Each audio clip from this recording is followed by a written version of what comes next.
Hi, good afternoon, Pirate fans, and we are back on the air with Pirate Baseball as we are about set for the Pirates and the McGee Trojans to get things started off here. Going to start a little bit early as the game before us got over early as McGee destroyed Morton. I think that final score was 18-4 as, it was impressive outing for McGee. So hopefully the Pirates can get a bit of revenge because we lost to McGee earlier this season. And now on our home opening weekend here, McGee comes a-calling. Pirates are riding now a 4-game winning streak after, we had Proud Papa. We're going to be blessed to have the principal of Pearl High School and a guy who knows a little thing or two about baseball. Mr. Chris Chisholm here joined us on the broadcast. I'm here. And, Chris, what a winning streak we're on right now. 4 games, and hey, we got to talk about Cade Chisholm that picked up his first ever win as a starter in the game before. What do you think? Absolutely. It's a proud dad moment. He hasn't pitched in many, many years, so that's the first start he's ever had. So it was really, I would like to say it was fun to watch, but I would be lying to you if I didn't tell you I was ducking behind the wall here and there because I just can't watch. There's too much anxiety when he's on the mound. Boy, this is it's been a great stretch, though. The Pirates now winners of 4 in a row. This is going to be a tough test to make it 5, but you can see how they're growing as this season is progressing, can't you? Absolutely. The key to baseball in general is never get too high, never get too low, and continue to get better. And every year, Coach Jones and the coaching staff in general, they really push the kids. And we don't have that many kids that have playing experience this year, so it's just a learning process for every kid there. And they're moving forward and looking a little bit better and a little bit better every game. This has been so tough, what COVID has done, because not only did the seniors that were on this team last year, not get a chance to finish and then certainly come back. But now you have all the kids that were moving up from junior varsity to varsity. They didn't get to play last year to have a season to get any kind of experience. So this is like on-the-job training for these boys. It absolutely is. And don't forget, a lot of your summer leagues were shut down as well. There were a few that were playing, so getting that on-the-field experience, it's invaluable. We didn't have the opportunity to do that with a lot of our kids. It looks like right now, this is the first real look I've had at them, significant time, but it looks like we have some very solid defense, hitting, little sporadic. I guess that's it, but that's to be expected because hitting comes and goes. Is hitting just like the weakness that we have to really be more consistent at right now? Yeah, hitting with runners in scoring position, not necessarily getting hits, just getting runners in. We've had many, many occasions this year that we've got a runner on third or a runner on second and third with less than 2 outs, and we just can't get them in. And that's a big part of it. Everybody thinks it's about getting base hits, and it's not. It's taking advantage of the opportunities that you have when you have those opportunities. And we've struggled with that a little bit, and I'd say we're 50-50 on it. We've had a few kids come up with some really big hits in big situations, but and I will say this too. Pitchers always win early in baseball. The bats are cold, and being a hitter myself a long time ago, it hurts. When it's 30 and 40 degrees outside, you take that fastball off the handle, it's tough. And honestly, the first 4 games, we've seen an arm that runs anywhere from 88 to 92. So, some of the losses that we took early were against really, really good players. Several of them signees with Ole Miss and Mississippi State. So, but again, it's a good challenge. A good challenge early, and Coach Jones has never one to run away from a challenge. No, because, man, there's no hiding once we hit region play, too. I mean, we're up against 3 of the strongest teams in the state just in our region. Every year. Well, we just want to get a little bit better, so we'll make sure that we give some good runs to those branded Bulldogs, those puppies over there in East Rankin County and Northwest Rankin Cougars, and then our Terry Bulldogs that we love so much over there in Hinds County. So absolutely, it'll be a fun season, and hopefully by the time we get to region play, and division play, we'll be hitting our stride. It's just again cold, wet, snow for a week. I mean, there was everybody has that problem, but also we don't don't have a full indoor cage either, so it's hard for kids to get up here even when it's really, really cold to do that, to get their swings in. So it's just going to be an experience to continue to get better. What a beautiful field we have here, though. It's Coach Jones and his staff that take care of this. What an unbelievable facility we have right now, given the ice that we had.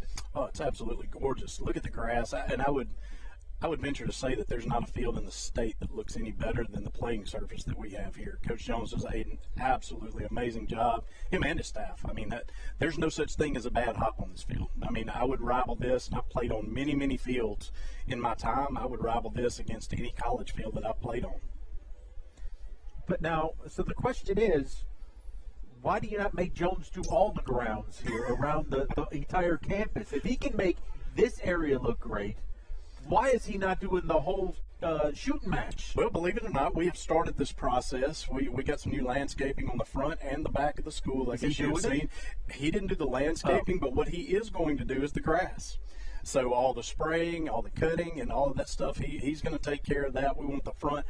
I want the front of this building to look like this infield. I mean, that would be unbelievable. So yes, he has started that this year. Softball outfield too. Just get him to work on the softball outfield. You know, he's not doing that, but I will tell you, our coach up there has done a phenomenal job there too. If you drive by, I stopped by just to get a close-up look the other day, and it looks great too.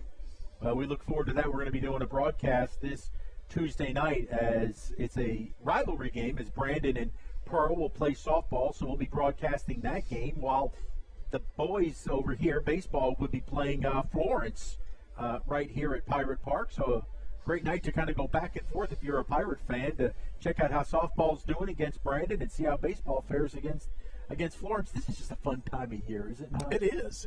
And there's sometimes we'll have track going on at the same time as we have softball, baseball, and tennis, and archery, and weightlifting. I mean, just about everything goes on in the spring. Hard to believe that it was 1 year ago this week that we shut everything down. Is that not insane? It is, and I've gotten lots of messages from parents this week, sort of in jest, saying, "Hey, I'm going to need you to make sure you keep them in school." Like, we'll do the best that we can. You know, we've had a good run of it so far, and hopefully that'll continue as well. Well, you've got spring break coming up too, don't you? Yeah, pretty soon. Not this coming week, the following week. Yeah, I think it was we didn't come last year. It was a little bit off the dates, but we didn't come back from spring break. We went on spring break, and then that never came back. And then we never saw each other again. And that's when baseball guys, we were undefeated when we walked away last year. And you know, you got somebody like Conor Dennis. There's no telling how many offers he would have had last year with the numbers he was putting up. 6-7 home runs in 10 games, 2 or 3 wins, hadn't given up an earned run. I mean, he was just having a player of the year season is what he was having at the beginning. There's no telling. It could have been a draft pick before the end of the year. Well, certainly, it's not a draft pick. You know, maybe a Division I. Sure. You know, some Division I offers. He wound up signing with Meridian Community College, and you know, hopefully we'll see him, you know, draftable or at least SEC-able maybe. Yeah, I mean, you know, he had Tommy John this year, so he's recovering from that. But as soon as he gets back from that, I'm sure he's a hard worker. You know, and a lot of times when you come off of that surgery, you end up better than when you started. So hopefully we'll see that out of him. He did a phenomenal job for us for 4 years here. All right, we're going to have Austin Green is going to be on the mound tonight. What do you know about the way Austin throws? Austin's done a pretty good job on the mound. He doesn't throw that hard, but he throws strikes, and really that's what we need. We're down to our last few pitchers. They saved him for tonight just to make sure that we get somebody that can get it in the zone, and he typically does that. So it'll be interesting to see, because I will tell you, McGee's got some players this year. They're really, really good. All right, we'll step aside. When we come back, we're getting closer to first pitch. Not exactly sure when we're going to go, but it could be any moment as we await the arrival of some umpires. I believe we have a new crew, different than we had earlier. So we're getting some new umpires here because they swapped out. Those guys did 2 games, and now we're awaiting a new crew. We'll step aside. When we come back, we'll have the starting lineup for you. You're watching Pirate Baseball right here. When you're ready to make a move in Pirate Country, contact Penny Pitts with Havard Real Estate Group in Pearl. Penny is a multi-million-dollar producer and loves to help her clients find the home of their dreams. If you are a first-time home buyer or ready to upsize or downsize, she is the agent for you. Penny is a Pearl High School graduate and an avid supporter of Pirate athletics. Make your move with the home team. That's Penny Pitts, Havard Real Estate Group.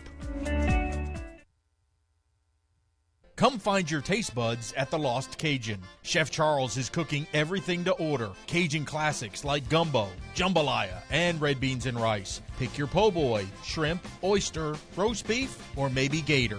Proudly serving USDA farm-raised catfish. When you're done, loosen the belt up a bit for some homemade beignets. Dine in, take out, order online, and get it delivered. Reserve our party room for your group. Find your way to the Lost Cajun in Pearl and Byram. Today's game brought to you by P&B Sports. So you've injured your shoulder or your knee? And of course you want the best care and the best doctor available. The doctor on the left treats shoulders and knees and ankles and hands, while the Mississippi sports medicine doctor on the right specializes in one body area and one area only, treating thousands of patients a year. Trust your medical care to one of our true specialists. Mississippi Sports Medicine. We specialize for you. When Pirates need a feast, they sail to Mugshot's Grill and Bar. Voted best burger in Mississippi for 13 years in a row, Mugshot's proudly serves fresh, never frozen certified Angus beef. X marks a spot at 2 locations on the map, in Pearl and Riverwind Drive in the movie theater parking lot, and in Flowood on the corner of Airport Road and Lakeland Drive. You can dine in, take out, or order online and pick up curbside. Check out mugshotsgrillandbar.com.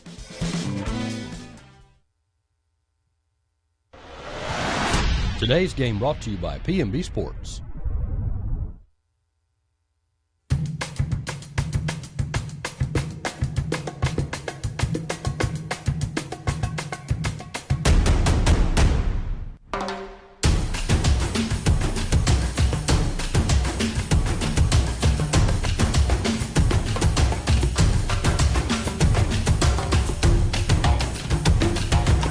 For the best brands at the best prices, shop the outlets of Mississippi. I-55 and I-20 in Pearl.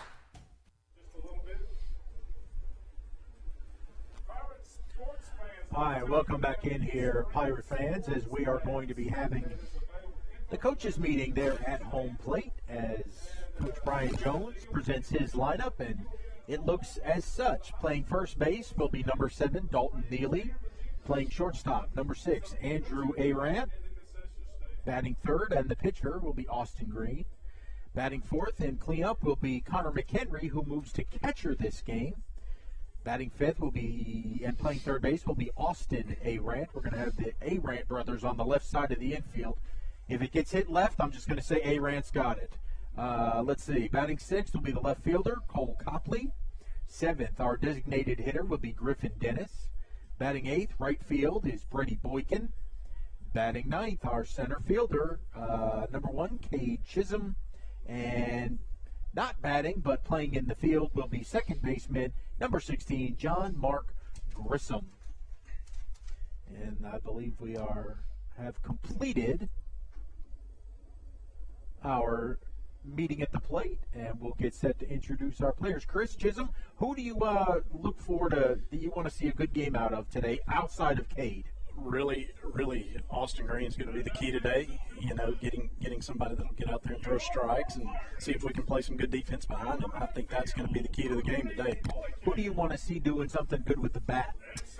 You know, Green is always great swinging the bat, but, I think the biggest issue is going to be setting the table for the guys that typically hit, Conor Mchenry and for Austin Green as well, having people on base when those guys are up. Interesting, you're going to see Griffin Dennis, who did not play really in the first game. He came in and had a late pinch hitting appearance, but he'll be starting off as DH there. Yeah, Griffin does a good job. He hit a couple of balls hard last game, too. Came in a pinch hitting role. Well, we're absolutely looking forward to this one because McGee, they are I was very impressed with what McGee had in that first game. Now, granted, Morton's pitching started throwing it away, but McGee's a very impressive team. They really are. They've got some great players. From what I understand, maybe 6 of those guys have signed college scholarships to play baseball and football. So they've got some really good athletes on the team, and they were pretty impressive to watch when we played them earlier in the year. I believe it's number 9, that Caden Bridges playing left field, is supposed to be going to Auburn, from what I understand. That's anytime somebody like that comes calling, you've got to be a good athlete. Absolutely. He can run really, really well. All right, so we're going to have Austin Green out there taking his warm-up pitches, and Conor Mchenry working behind the plate. Boy, Conor is just kind of so versatile for a big guy, isn't he? He is. He moves pretty well for a big guy. He can move all over the field. He was caught a break, I think, in that first game as he was DHing, and that he didn't have to do all that bending and squatting back there behind the plate. That's right. It's nice for those guys to have somebody that can give them a break from time to time. That's a difficult position to play in general, just on your body. I mean, and people don't think about the things like the number of throws that they have to make back to the pitcher, the times that they throw down or throw to a base during the game. I mean, it's a lot of wear and tear on the body. Well, and the knees too. I mean, that up and down constantly. You hear guys that have played catcher for 20 years. Man, that just wears them out. It's definitely the toughest place on the field. But Conor does a great job back there. Conor, a 2-sport athlete, great long snapper in football, great baseball player. Signed, he's going to play at Southwest Mississippi after he graduates. So that's fantastic. We'd love to see when our kids get to play at the next level, no matter what that may be. Right? That's right. That's right. It's an honor to be given that opportunity. Especially when somebody wants to pay for your school. And you get to right. play sports too, right? That's right. And I'll tell you, now that they've limited the number of Division I players that can be on a roster, a lot of those kids, the level of baseball has gone up in the last probably 10 years in junior college, simply because all of those kids are now moving down and hoping for that Division I scholarship. So you're going to see a lot of really good baseball in community college ball. Well, we are all set to go. Is Austin Green on the mound? He will face number 1, Chandler Pittman, the center fielder for these Trojans. No, that's not a good way to start, as that one comes right back off the backstop. Boy, you guys spent some money out here too, didn't you, on this field? Yeah, but we've been away from the field for a while, but it looks absolutely gorgeous. I mean, not just the playing surface itself. It looks like a community college or a college ballpark now. That one shot right back up the middle. That boy handled by Grissom, but it's going to eat him up, and that's going to be a base hit there deep in the hole. That would have been a tough play for Grissom, wouldn't it? It would have. Going to his backhand, there's no way he would have thrown him out anyway. So now the Trojans with a runner on. You got to be careful. Pittman is a fast runner. Not going, but that ball's going to go to the backstop. Ricochets right back to McHenry quickly, but that's going to allow Pittman to advance. I think right now Austin just kind of has to take a deep breath. What do you think? Yeah, I think he was rushing that a little bit, trying to be a little quick to the plate. So, of course, it caused him to get a little outside with that pitch. That tends to happen when we have a really quick runner. So the 1-0 pitch. That ball lined out into center field. That ball's going. That was hammered into the gap, into right center field. That's going to go to the wall. And May is flying around. Boy, if he stayed on his feet, I don't know if he should have slid. He would have had the opportunity to come home. He definitely would have. That ball was hit well. Of course, the wind has died down quite a bit, too. Yeah, the wind, which was howling earlier, died down enough to let that one go all the way to the wall. As that'll go down as a triple. And McGee will take an early 1-0 lead and a runner on third with nobody out. That ball in the dirt. To Datavion Doc McLaurin.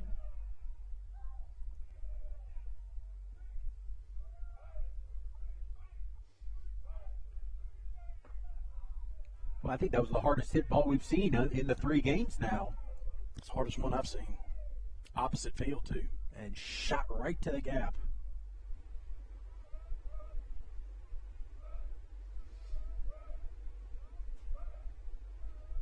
The 2-0, that one's a bouncer up the middle. Arant's got it, throws to first. Pulled Neely off the bag, but he's able to recover. Run will score. It's a tough play coming across your body, coming in. Very nice play there by Arant, though, and then even better by Dalton to come off the bag to get it.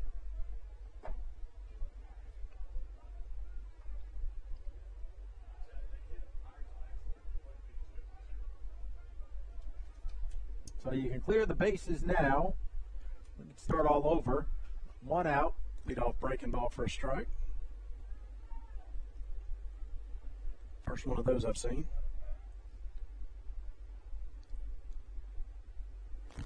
Boy, he's just having a little trouble on that outside, trying to hit that outside. What is that? Is he coming across his body, you think, or what is it? Yeah, a little bit there. Just holding on to it a little bit too long. But that's okay. It's better than missing over the heart of the plate. Well, no, that's true. And that was a breaking ball as well.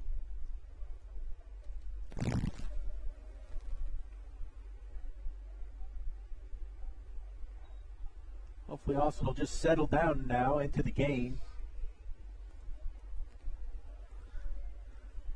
I mean, for these kids, it's still so early in the season. They get those nerves, don't they? Oh, absolutely. Another breaking ball.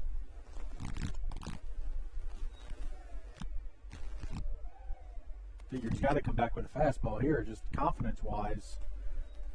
Get a strike. That's probably what McNair's going to be sitting on. Oh, there we go. I thought he was going to call that strike. It was a delay. Yeah. So a good-looking big pitch there. That'll take the count full. And that one low and in the dirt. Well, McNair will trot to first. And that will bring up number 9, Caden Bridges, the left fielder.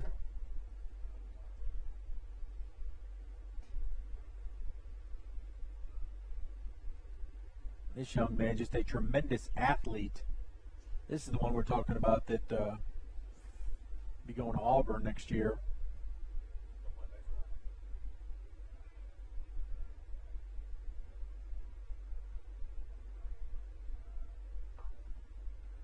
First pitch, low and outside. Got to get that first pitch across.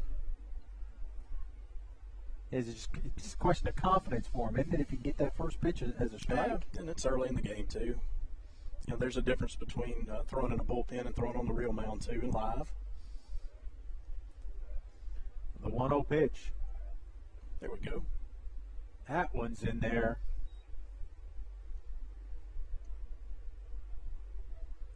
Be hard to double this youngster Bridges up, but ground ball would be nice.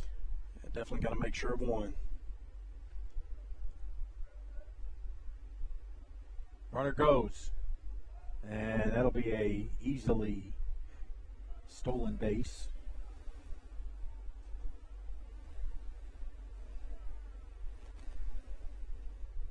So now runner in scoring position for Bridges. Takes the force out of play.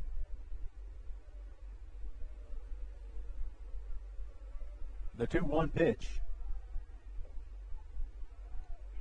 Boy, Chris, he's just missing low. Yeah, almost every pitch. Got to make that adjustment. You know, this is a time where you need either Conor to go out there and maybe chat with him, or you'll probably see that if he gets on first here on the walk. Maybe even a coach's visit. That one fouled back and out of play, so make it 3-2 now. So a chance to set Mr. Bridges down with a good pitch here.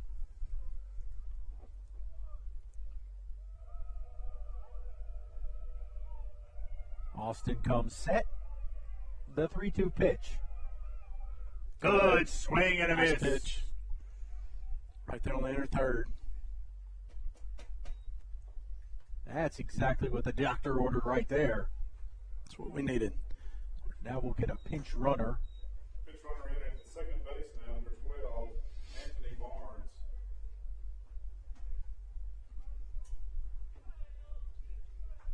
As Chance McGee will step in. Play now, number 6, Chance McGee. The first baseman.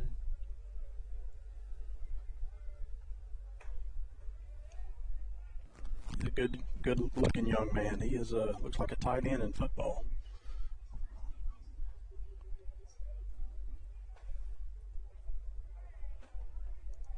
Here comes the 0-1 pitch from Austin. That's that one just A little low. down. Mm-hmm.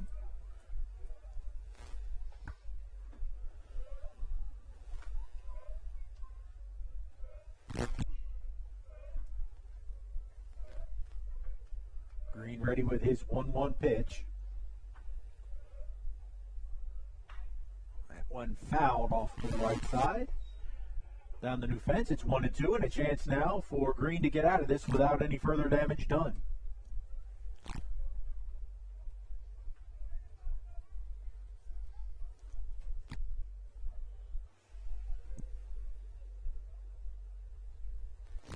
See what Austin goes for here.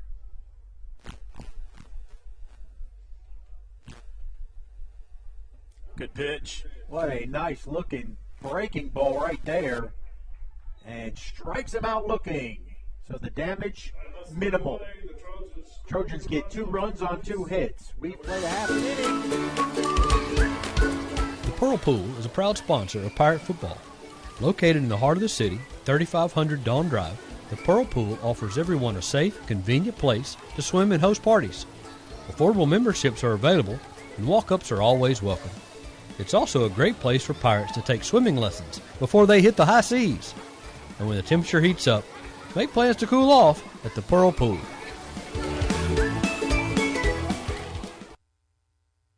Pepsi's always had great taste. Today, try great taste with zero sugar. This is the Pepsi with zero compromises. This is Pepsi Zero Sugar. This is the Pepsi for serious fans and serious eats.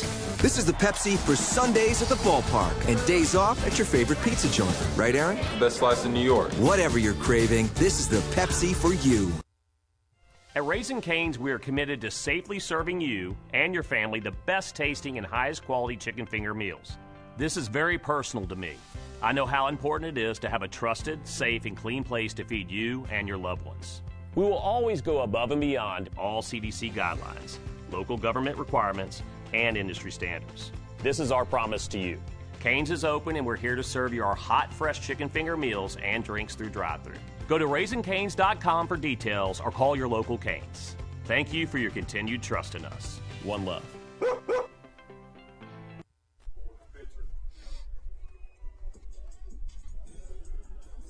All right, welcome back into Pirate Park. Greg Flynn and Chris Chisholm here with you as the Pirates come to bat for the first time in this game. We'll see Dalton Neely, Andrew Arant, and Austin Green. They will be facing Brennan McNair. Chris, you were saying you were impressed by this McNair out there warming up. Yeah, he's got a really live arm, very effortless to the plate. And I believe somebody in the box up here told us he had signed with South Alabama. And that one finds the backstop. That's one thing we were talking about earlier. Are you going to be putting some padding behind this brick, or are you just going to let it ricochet, or is that up to Coach Jones? I think it'll ricochet for a few weeks. Getting things ordered and getting them in. I'm sure we're going to put up some padding back here at some point, but it's really tough to get things delivered right now. Well, I'll tell you, it will come straight back to the catcher, so in some capacities, that's good. Whoop, Certainly could be. Well, McNair's giving our brick a workout back here.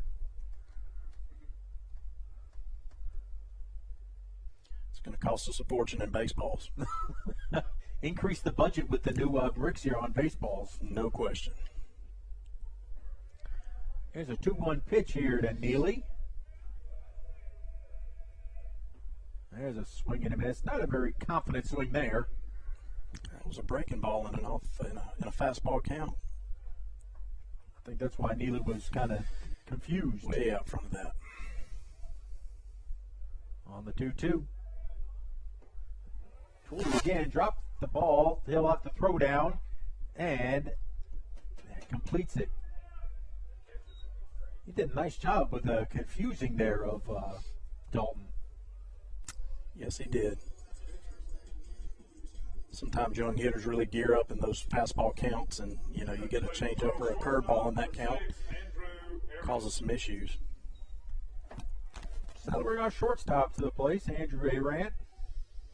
Nice. He's a shot right out into right center field. It's going to be that a ball's double. going to get down, and it too is going to roll almost to the warning track, and that's going to give Andrew a stand-up double.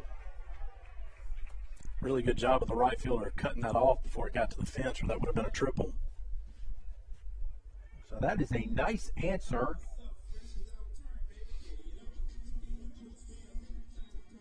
At the plate for the batter is number 8, the pitcher, Austin Green.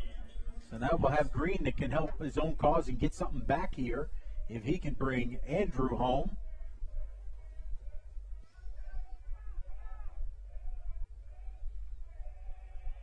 First pitch to Austin. He's swinging, and that is ripped down the line out of play.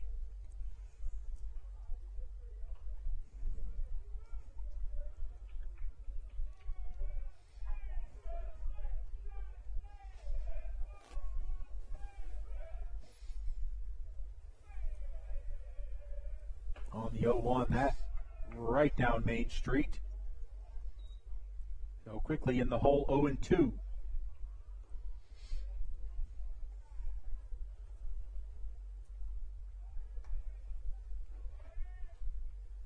That's a shot out into center field. That's going to get down. That's going to get down, and that ball is going to go all the way to the wall. Green around first, running into second. Arant will score easily, and the Pirates are on the board. 2-1. Great job of hitting by Austin right there. Took that outside fastball and a 2-strike count, drove it in the other gap. But we're seeing some hard hit baseball so far, Chris. Yes. Conor Mchenry. And really, so far to all fields, the two gaps have both been utilized here in this first inning. Yes, they have. Let's hope we continue that with this hitter. Well, Connor can certainly do it as McHenry will step in there. With that wind dying down, it is not inconceivable that we could see one fly out of here.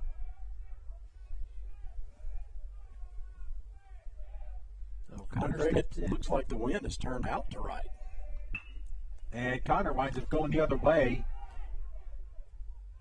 and pulls the first baseman off the bag. They're going to say he's safe. And Conor McHenry beats it out. Great hustle by the big fella. Sneaky fast, sneaky fast. Absolutely good job.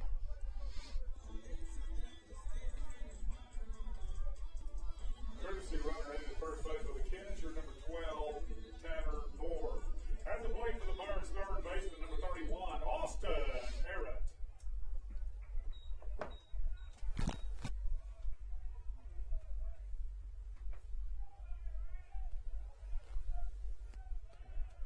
Well, first and second. Get it. Now they'll all move up as the ball gets away, so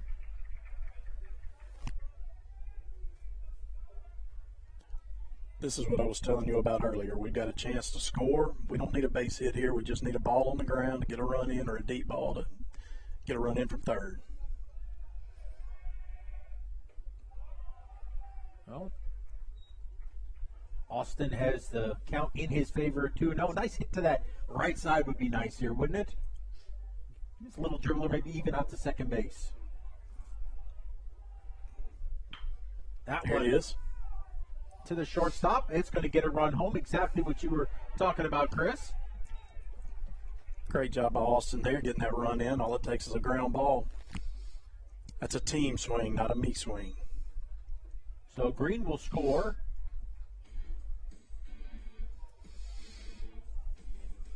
At the plate, left fielder, number 14, So now Cole will come up with the go-ahead run at third base now.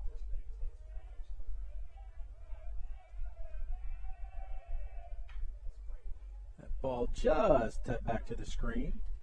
I see the pinch runner for Mchenry.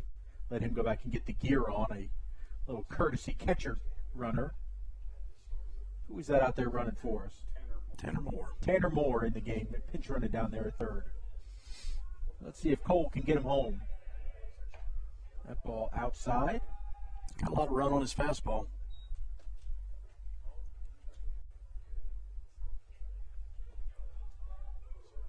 So the 1-1 pitch. High.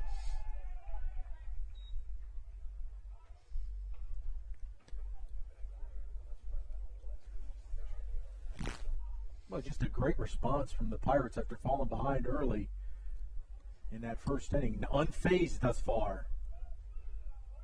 Offense just getting to work. That's down low. It's 3-1.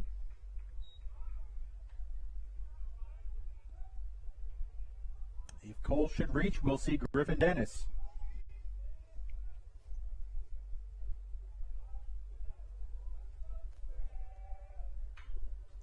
That ball just missed that. Fouled out.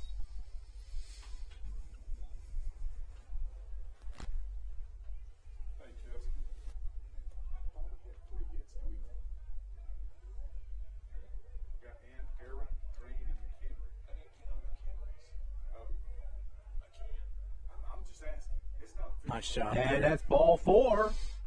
And we're going to have runners at the corners for our designated hitter, Dennis. That's really interesting. He threw him a 3-2 breaking ball. You don't see that a lot. Got to have great confidence in it. Absolutely. Throw it. At the plate for the Pirates, the designated hitter, number 5, Griffin Dennis. All right, we will see what Griffin's got for us here. Pretty good family baseball DNA here, as his older brother was Gunner, still is. Absolutely. Good kids.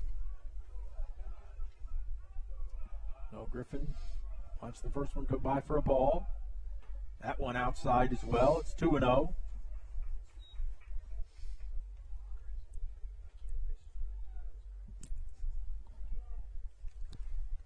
Now is where you can just sit on a fastball here, right? Absolutely. That's what you're looking for in your zone right here. The 2-0. There it is. And he's going to drive it out to short. Makes the long throw over and retires the side. But the Pirates managed to knot it back at 2. We're going to the top of the seventh. You trying to lead, you trying to follow.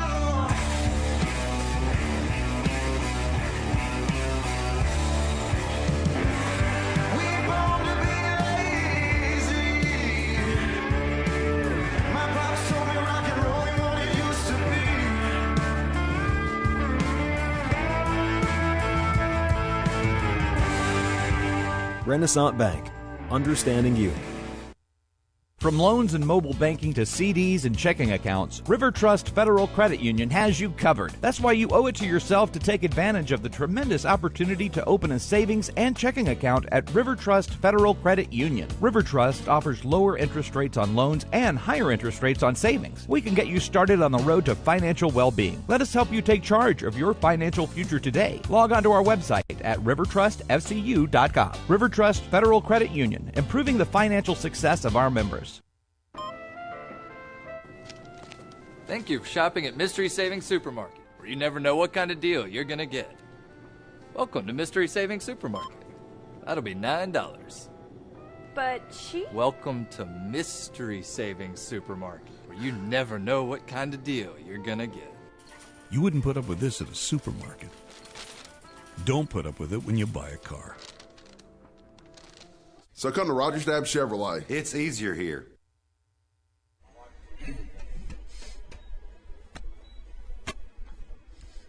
With the score tied at 2, we go to the top of the second. We'll see the 7, 8, 9 hitters for the Trojans.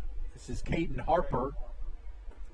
Caden Harper standing in play Austin's first pitch misses away. Really need Green to get ahead this inning.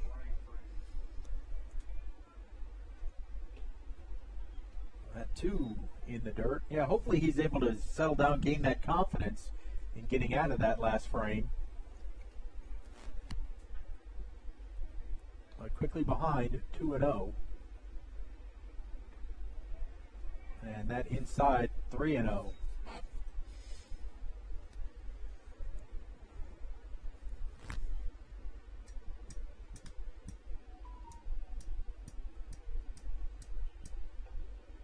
That's a good-looking pitch in there for a strike.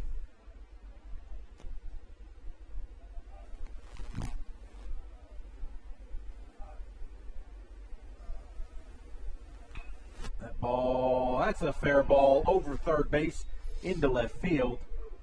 Big turn at first. But the Pirates get it back in and hold him to a single. That was a great job by the left fielder getting over and cutting that off and getting it in quickly. That could have turned into a double. Especially with the speed. Great job getting that in by Copley out there.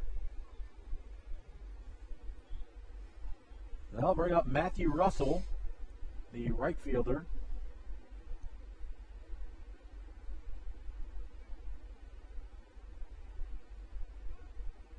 There's the bunt, and it's going to accomplish it without having to bunt as that ball goes to the backstop.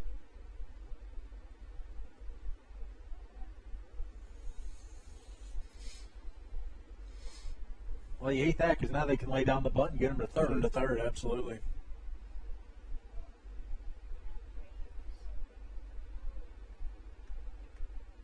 Got to be very careful now. You know what he wants to do.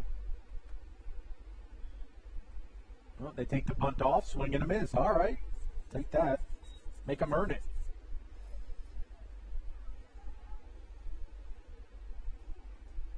Chris, is that how you had your hair in high school?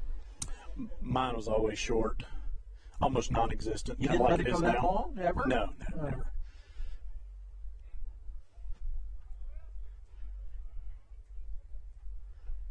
You know, that seems to be a trend with baseball players this day and time, especially pitchers. I mean, to me, it would just take too long to get ready. I don't understand why you'd want to have your hair like that. Lots of conditioner. Yeah, a lot of conditioner. There's a lot of blow drying involved with that. Just delays everything.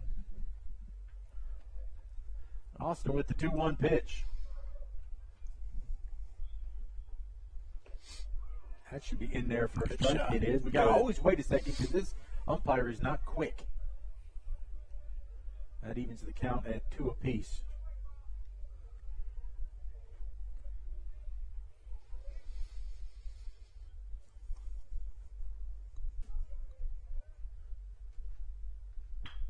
Little grinder down towards third. Runner will advance. We'll get the out, though, as Arant throws it on to first. Great play by Austin at third, coming across his body to make that throw. Stepping to the plate, number 3, the catcher, Banks Teeter. Well, this will bring up the catcher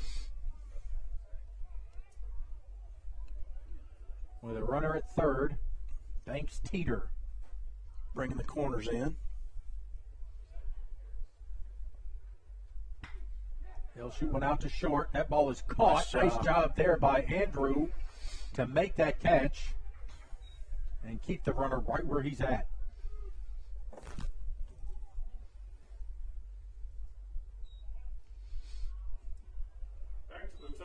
So a chance to get out of it now, Chris. They got a chance.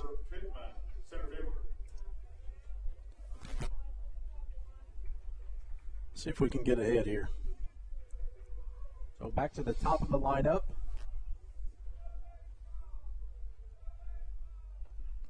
That ball outside.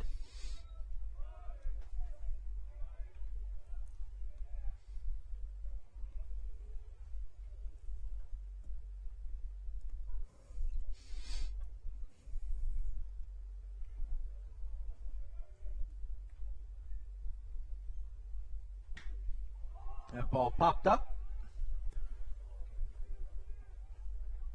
And that ball taken in by Cade. And that will retire the side.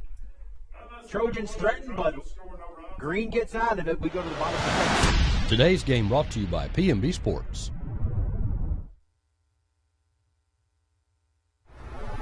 I'm Officer Kyle Cordell. And I'm Officer Alfred Jenkins, School Resource Officer with the Pearl Police Department. And our job is to protect students. Here in Pearl, we have zero tolerance for drivers that break school bus laws. There are 4 things to know.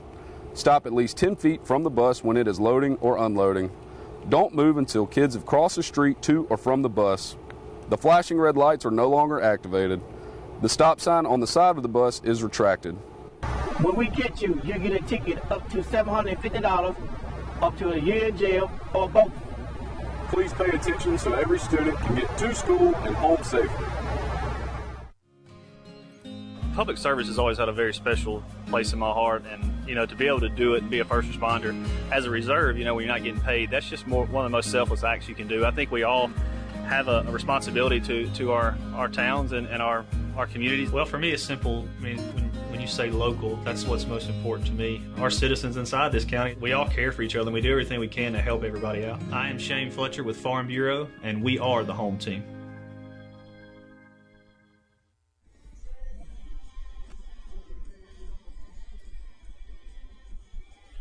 Back here for the bottom of the second. We will see Brady Boykin, Cade Chisholm, and Dalton Neely back to the top of the lineup.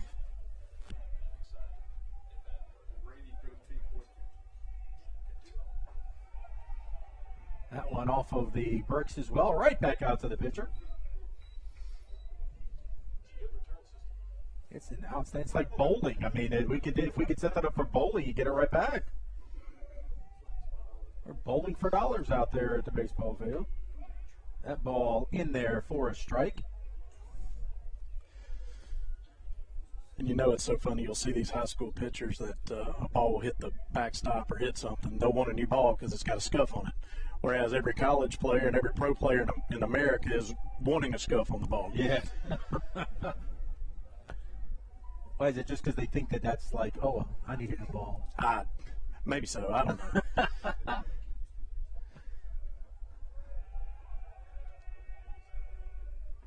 There's a swing and a miss. Evens it up at 2 apiece. Yeah, pitcher would just give it anything to have a scuff ball, right? Yeah. In the minor leagues or major leagues. That one high. In fact, they get in trouble for scuffing them up. Yeah. You get people thrown out for trying to get a little advantage, get a little more gription on that ball. That's right. So the full count to Boykin. Hey, gonna miss. He struck him out. Button they'll throw down. Made it a little more exciting than it needed to be. But Boykin is retired. Yeah, he stepped to the inside there to throw that ball to first, and he really should have stepped to the outside. So runner was on the inside of the baseline. So that'll bring Cade Chisholm to the plate. Winning pitcher from game 1 against Morton. Now playing center field. Watches that one in for a first strike.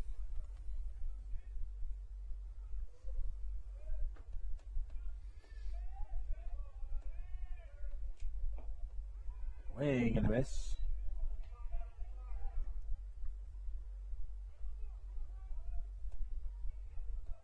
Well, I tell you, McNair really seems as though he's settled down now. Yeah, he's throwing the ball well. That one little dribbler out towards second. And the play is made. So that's 2 down.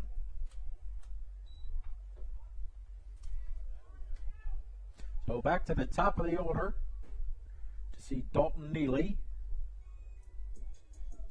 Going to the plate for the Pirates, first baseman number 7, Dalton Neely.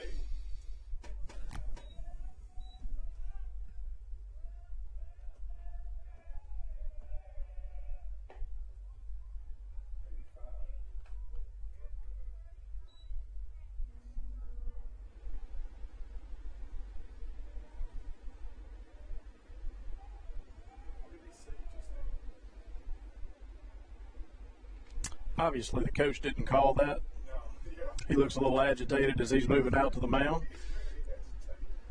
I think I'm going to say somebody missed that sign. It worked out for him, but somebody obviously missed the sign. He's all over the catcher out there. So we'll get a little mound visit now as they'll talk to McNair. Of course, you're right, Chris. It looks like he's doing a lot more talking to the catcher than he is McNair. All the talking is to the catcher. I don't know how you miss a sign in this day and time. Everybody uses those wristbands with numbers. That's just, to me, that's not baseball. But, I understand things change. I'm not a fan of it.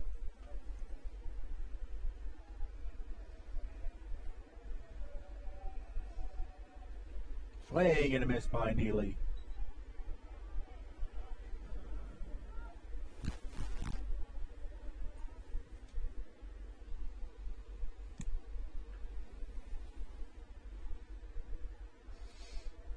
The 0-2.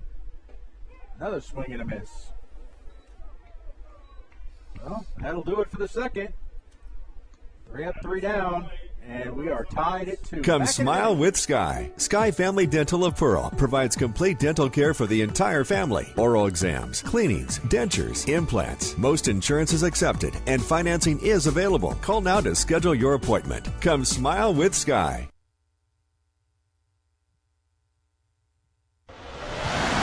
Today's game brought to you by P&B Sports.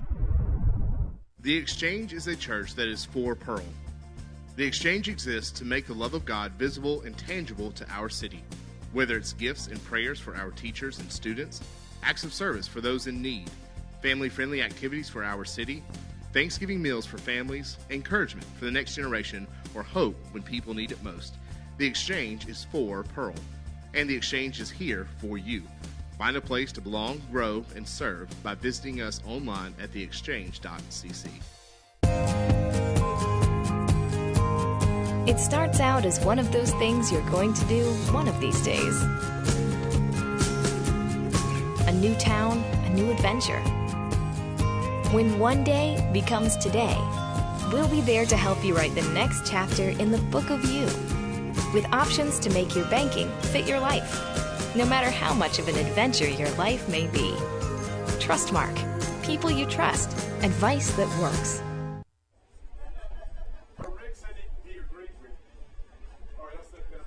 Back inside Pirate Park, where Pearl and McGee are tied at 2. Greg Flynn, Chris Chisholm here with you.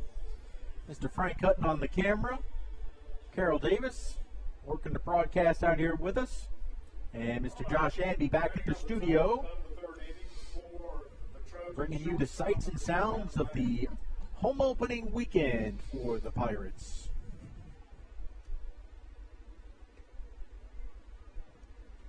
As Adam May takes there's a first pitch strike. And that's what Austin needs right there. Another delayed call.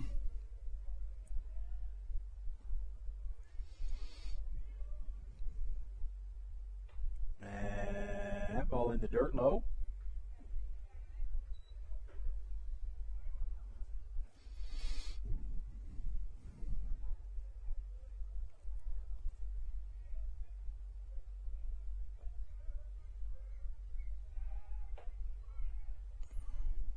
Ball inside.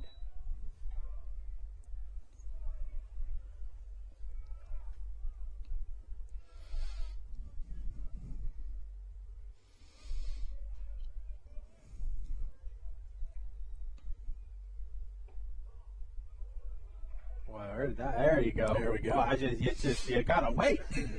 I You could have gotta sworn he wait said so ball. long. I was about to say, where was that pitch? Let's see if we get a little curveball away here. There it was. And he check swing, but that ball's going to get away. He's going. And he's going to try for second. Throw down. He is safe.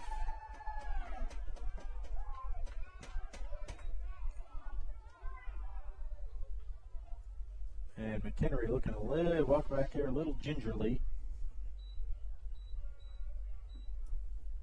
Now batting third baseman, number 23, Don McLaurin. So May down there at second.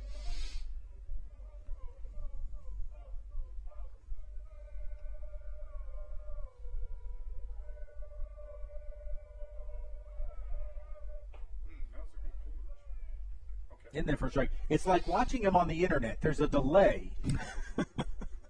There's an internet delay on the umpire. That's the best way to describe it.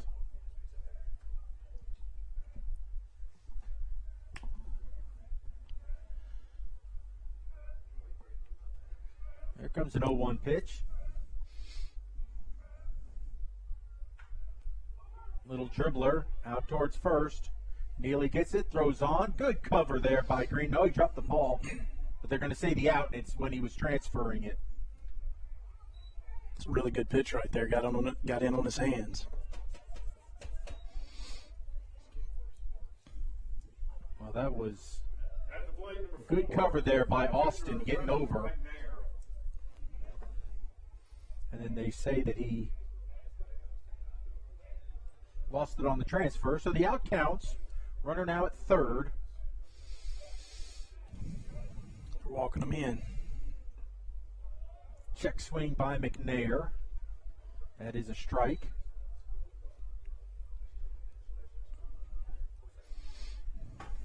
Bringing the infield is all the way in. Everybody's in. I'm going to creep those corners in a little bit more. That ball gets away to the backstop. McHenry can't find it, and that's going to allow May to score.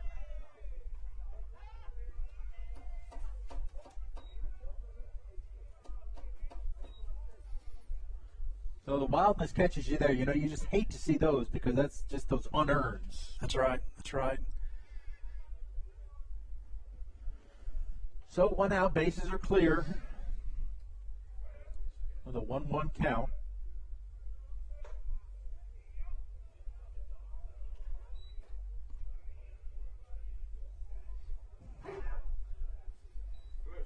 That 2-1.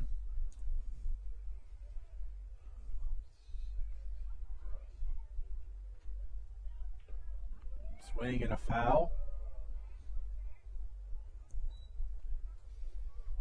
Another good pitch there on the hands. Again, it's kind of cold out here tonight, so you know, getting in on those hands is a good thing for a pitcher to do. It's hard to hit right now, especially with that aluminum bat, right? You said that your hands hurt. It hurts a little more with the aluminum. You know, they got these two-piece bats that take out a lot of the sting that we used to have, all of it. But now they've got some things that dampen that a little bit. But it's still, when it's cold, it still it'll get those palms numb pretty quick. So Green looking in. He's got his 2-2 sign. Overthrew that one, it looked like. Yeah. Tried to put a little extra on that. So now we go full count.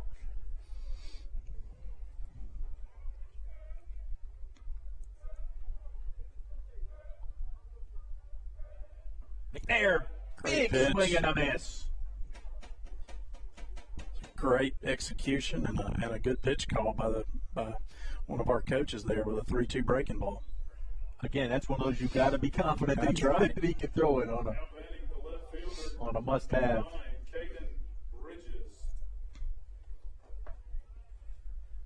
So that'll bring Bridges to the plate, the left fielder. He's got a little balance now.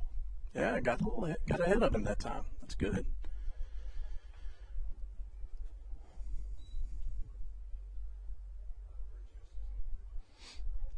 Green can get out of this inning with just some minimal damage there.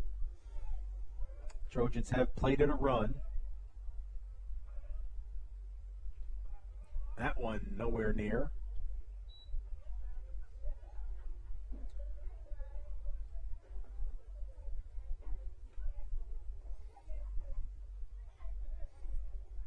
So it's a 1-1 count.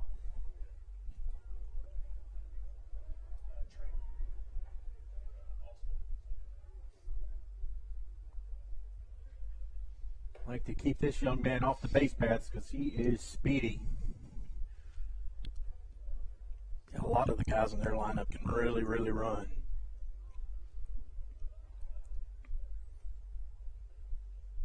There's a swing and a miss. And as they say in baseball, speed never slumps. Just got to keep him off those base paths. That's it. And that's speedy. So, well, you see what happened here. The guy got on just a minute ago and took second base, and he scored because of that.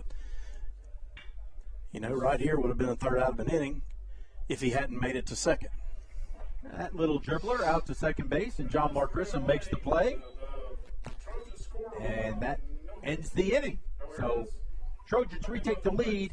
It's 3-2. Leave it McGee. up to us at Ag Up with the MVP. The powerful John Deere 3030 is priced at a low $22,995 plus 0% financing for 72 months. That's zilch.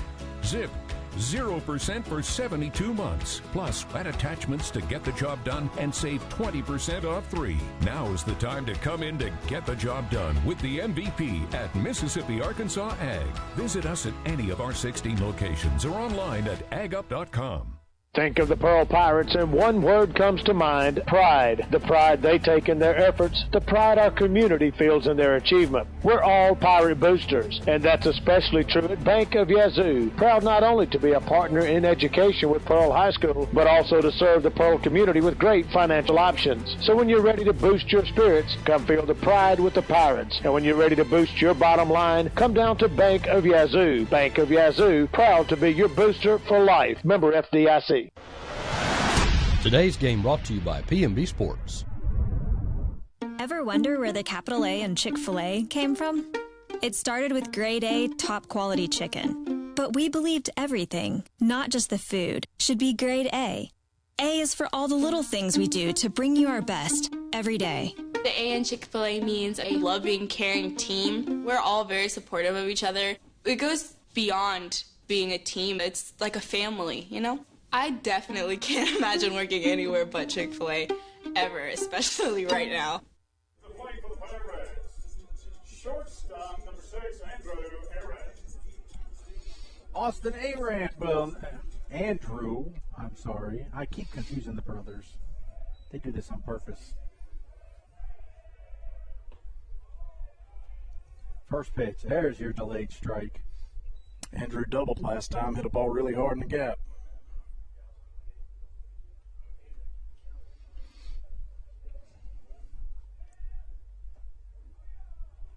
That one gets away. Oh, he called He's that. still going to call that a strike. So 0-2.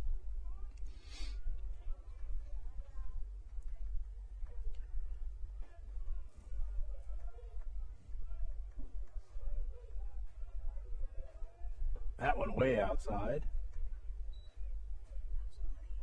I don't have any more. I'm sorry.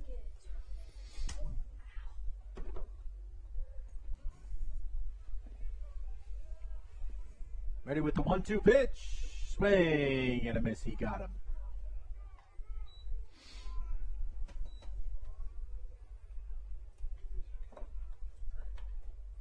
Great pitch by the guy on the hill. Hard fastball, 3 or 4 inches out. That's tough to handle. So Andrew goes down. Now it's up to Austin.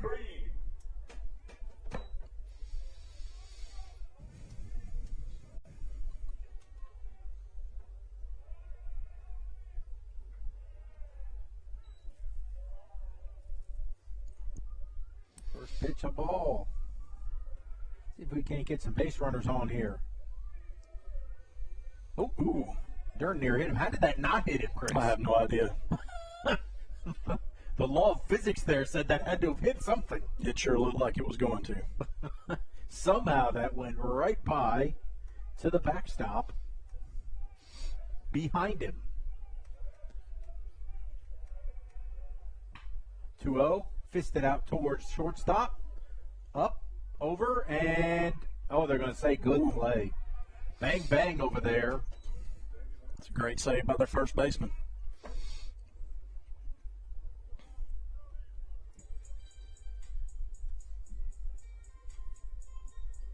Now batting number 30, Conor Mchenry. That's going to bring McHenry up, and this is exactly what McGee wants, is Conor coming up with nobody on base. Absolutely. But he can tie this score with one swing of the bat. Gets a good one to hit. Well, they've got him played to pull, too.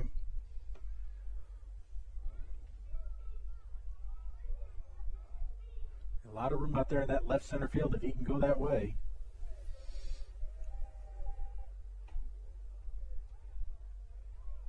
Had to wait. That one is a ball.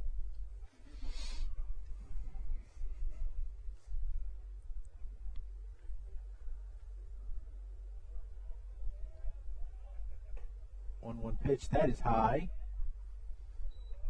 2-1. Another one of those little hitters counts right here. That's right. If it's in the zone, this is the one to attack.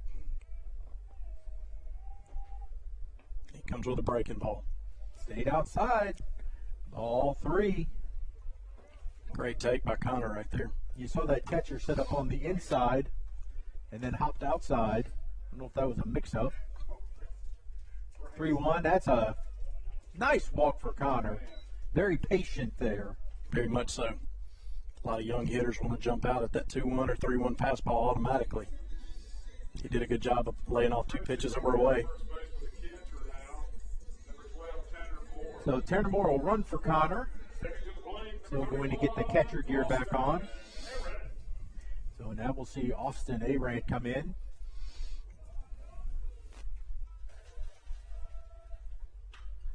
First pitch swinging, pops it up on the right side. Second baseman gets under it and makes the catch. So 3-2 our scores. We head to the When something works this well, Paying bills? This site is so comprehensive. I do all my banking online. More time for coffee? you want to get others excited about it too. Yes, honey. They're very conscientious, and they're about helping us map out a plan for our future. It's nice to know we make a difference. It was so easy. They had lots of creative ways to help me afford the loan for the cutest car I've wanted And for that a so great long. bank is a really important thing to have. Comprehensive, conscientious, creative, community bank like no other bank you know. WPBP and PMB-TV would like to thank our latest sponsor, Dunkin' Donuts. Dunkin' Donuts is located at 403 Riverwind Drive. With over 32 different types of donuts, they can take care of your breakfast, lunch, and dinner. You can now choose from their menu of sandwiches, wraps, and muffins. And don't forget the drinks. Along with coffee, espressos, and lattes for your morning drive, they also have soft drinks, cold brew coffees, and smoothies. The Pearl Pirates run on Dunkin' Donuts. Hey Pearl Pirates, this is your staff at Elite Physical Therapy. We are now open next to Hines Community College off of Highway 80. So whether you get hurt on or off the field, we are here to help. We accept most insurances and offer convenient scheduling. With hours from 7 a.m. to 6 p.m., we are sure to find a time that fits for you. So if pain has you down, don't worry. Come see us at Elite Physical Therapy. Go Pirates!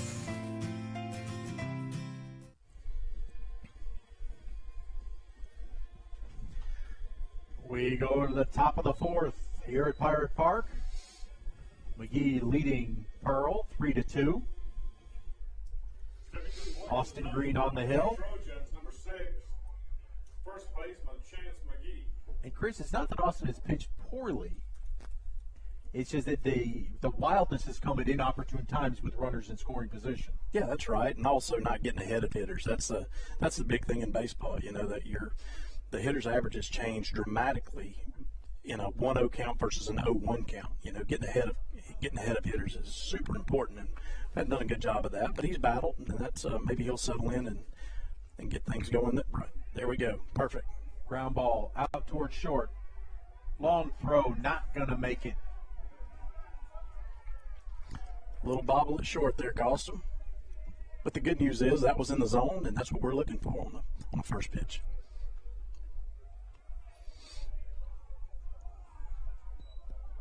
Oh, that out to short, just inopportune. Long throw to make, especially for a high schooler. Deep in the hole there.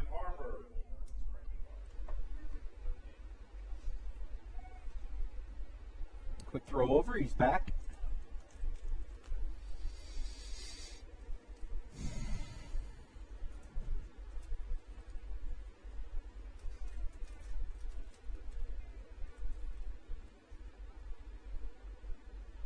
First pitch to Harper, swing and a miss.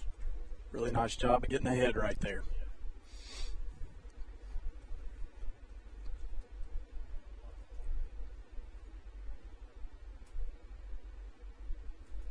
Here comes the 0-1 pitch from Green.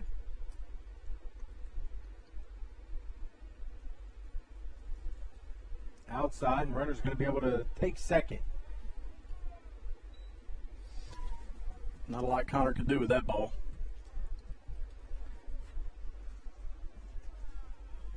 best to play hockey goalie at that point and just keep it in front of you. That's right.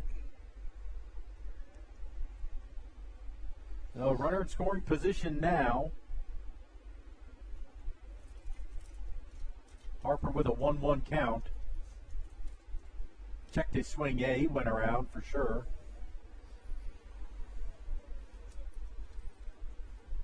1-2.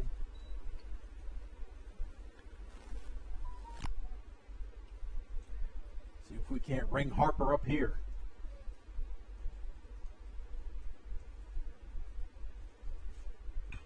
That one fouled back and out of play. That was a good setup pitch. That ball looked like it was up in the zone. Looked like that's where Conor was setting up. Maybe we'll see a breaking ball away now. Move the hitter's eyes a little bit.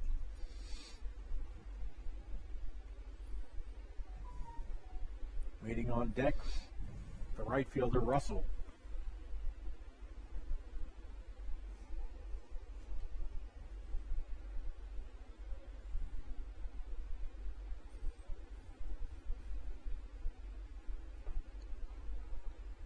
That ball down, you were right. He was trying to move his eyes around.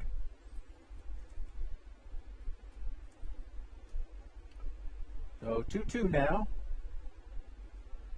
To Caden Harper. Runner on second.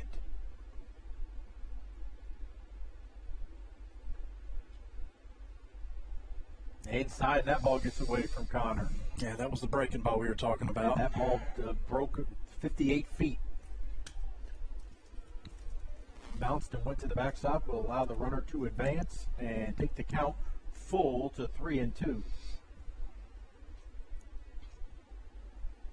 Looks like we're going to bring the infield in again. See if we can't cut this run down at the plate if contact is made. Here comes the 3-2. Swing and a ground ball past the drawn in infield into left field. And a nice piece of hitting there. Really good job. Kept his hands inside that and drove it into left. You know, and that's a chance you take when you bring those guys in. You know, it's a fairly routine ground ball if everybody's back. A couple of steps to the left and we probably make a play, but, you know, it looks like runs are going to be at a premium today, so I understand why they're doing it too. That allowed the Trojans to go up 4-2 now. Russell at the plate. That's a called strike. And again, it's not because they're hitting them hard, it's how they have those 4 runs. Just inopportune wildness. That's right, that's right. We've only had 1 or 2 hard hit balls. The only one that I can remember that McGee has is the one that went to the wall. Sure.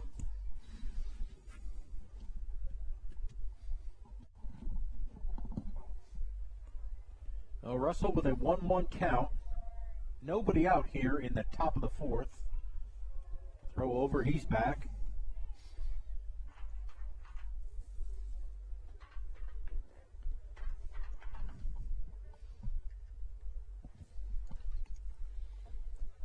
Green looks in, he's got his sign. Runner goes, high pitch, nearly hit him in the face. And great throw down late on the tag. That ball actually beat him there, late tag, and he's going to be safe.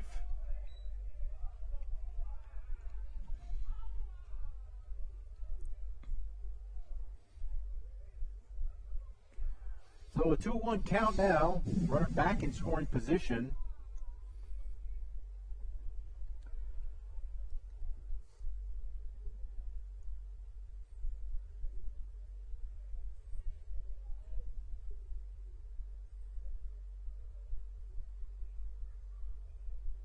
Russell asking for time. He's granted it. Tell you what, that was a really good throw by Conor on a tough pitch, too. That ball's up, which you would think that helps, and it does, but that ball was so far to his glove side, he did a really good job of getting rid of that. Yeah, and again, that ball beat the runner there. Just tag couldn't get around.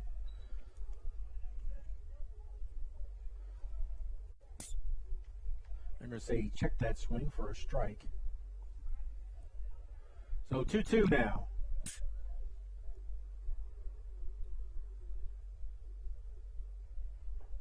That one low. He's just throwing a lot of pitches. He's going a lot of deep counts with these hitters. Just about every hitter.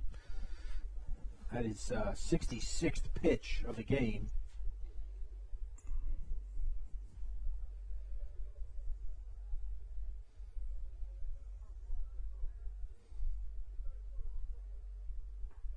And that's going to be a walk. So runners now at first and second with nobody out. And that'll bring up the catcher, Banks Teeter. I think we'll probably see a bunt situation here with the leadoff guy coming behind him. See what the coach is going to do here. A throw back towards second.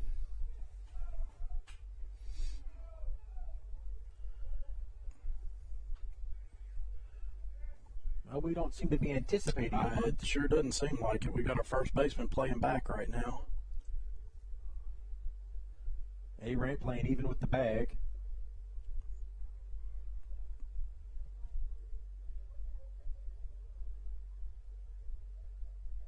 Well, they're going to let Teeter swing away. They'll pop this one up into shallow left. Oh, nice play out there by Andrew A-Rant as he hauls that one down. It was a big out right there.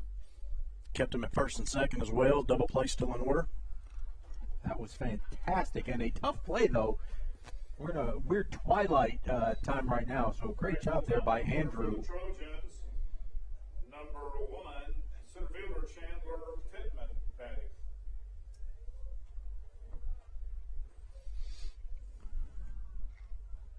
So back to the top of the order, Chandler Pittman, the center fielder. That ball low. Great job by McHenry there. Tony Connor's done a great job of playing goalie.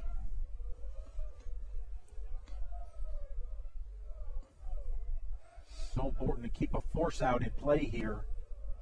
To keep those runners right where they're at.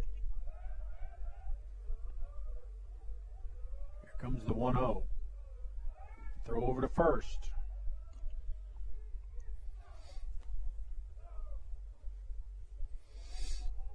Trying to keep everybody close. Don't want them to get too much of a head start. As Neely's playing off the bag.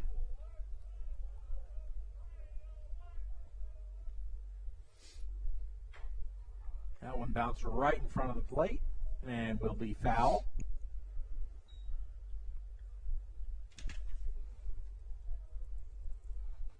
So 1-1. Be tough to double him up because Pittman runs very well. He can move. And Russell runs very well going from first to second. So double play would be very tough to turn here.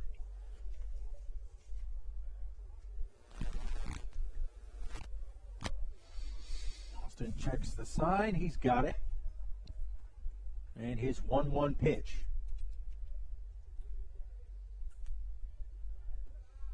Low and inside.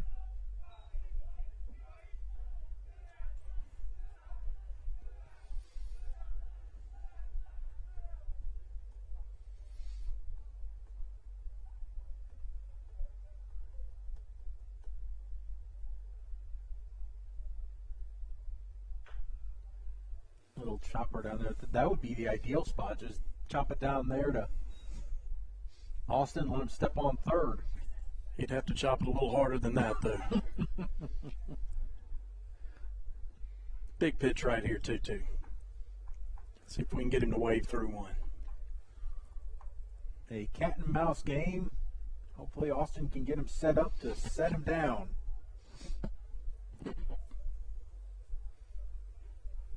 Here's the pitch. Swung in that. Oh, that's sent out into right center field. That's going to find the gap. That's going to score one, and they're going to hold the runner on a stand-up double. Again, just took a fastball. These guys are taking the fastball the other way, driving it in the opposite field gap. That's what good hitters do. Now batting number 2, Adam May. So that's going to now make it 5-2. Pirates got to keep this one close. You know, with 2 games on Thursday, we had a game last night on Friday, already a game earlier today. I guess Coach Jones is a little limited in the arms that he has. Yeah, we're very, very limited. and not only that, you know, the MHSA back in 2017 put a pitch count limit on kids. In other words, if you throw a certain number of pitches, you have to have a certain amount of rest for the number of pitches that you threw. Maybe 1 day, 2 days, 3 days, depending on how many you threw, which is a good thing. It keeps people from ruining their arms, but on the flip side of that, it does limit you somewhat. And so are we kind of in that position today? We very much are.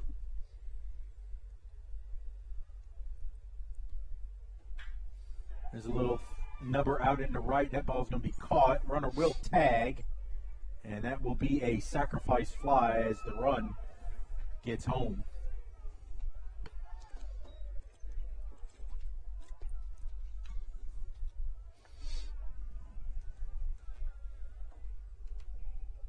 So it is now 6-2 as the runner from second tags up and is at third. So 6-2 now.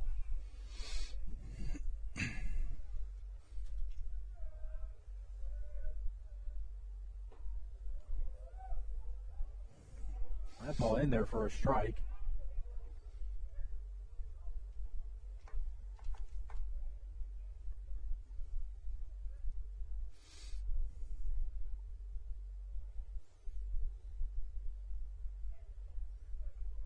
Big Doc McLaurin in there. He pops this one up out into right field. Coming in, making the catch is Boykin to end the inning. But the Trojans do some more damage, plating 3. It's now 6-2 as we head to the bottom. It's a beautiful day at Georgia Blue. It's like a home-cooked meal. How mama makes you feel, that's what we do. Oh yeah. The time is now to make memories with all your friends. We'll be looking for you, so y'all come on in. This family around here, it's Georgia Blue. Today's game brought to you by PMB Sports. Hello, I'm State Representative Gene Newman, here to share a message to our young people and parents. There are many pathways to success. For some, it's 4-year college, which is great if you have a chosen profession. But there are so many other opportunities to grow and succeed here in Mississippi. Our community colleges, VOTEC, trade schools, apprenticeship programs, and on-the-job training are all top-notch. Believe it or not, there are more than 7 million good jobs available across the country, and most don't require a 4-year degree. I encourage parents to support their kids that have a love for skilled trades like construction, air conditioning repair, auto technicians, electricians, and so many others. We need a diverse workforce that can thrive even in tough times like pandemics. And remember, no matter what, every day is a great day to be a pirate.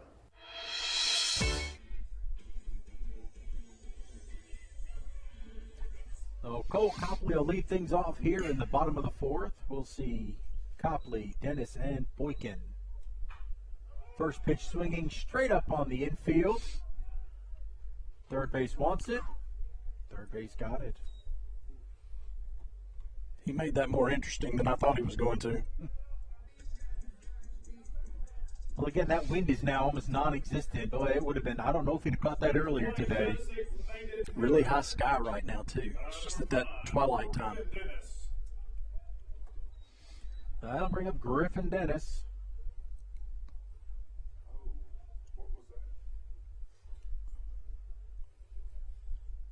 And they say no pitch. Obviously, that was not. They're waving it off like, okay. That's a ball. Griffin had a really good at bat last time, plus count fastball, and really stroked one just right at him.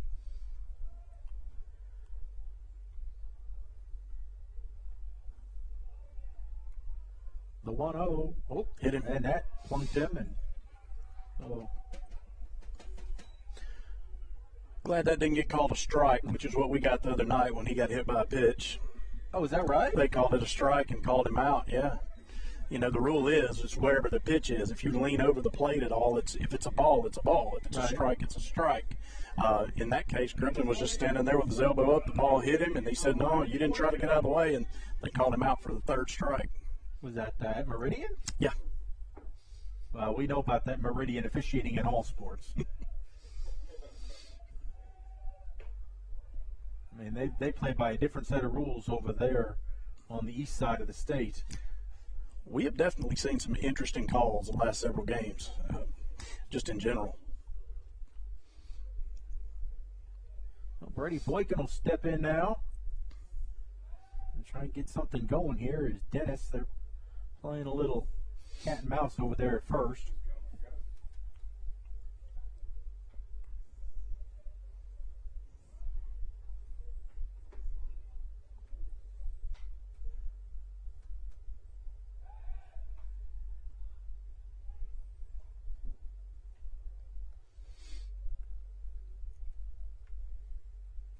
This is a McGee team that we played back on February the 26th at McGee and lost that game 3-0.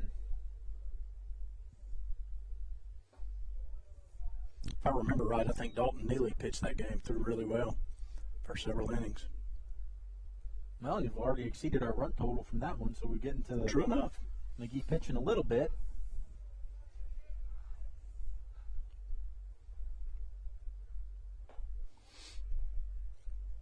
And the delayed strike.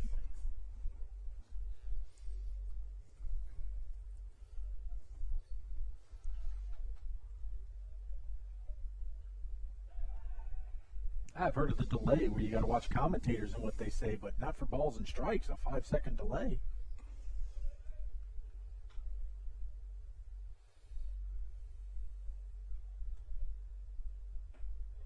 That one's high. I think this umpire, his nickname's probably Flash from the movie Zootopia. Those of us with kids that like the movie Zootopia. Flash took his time.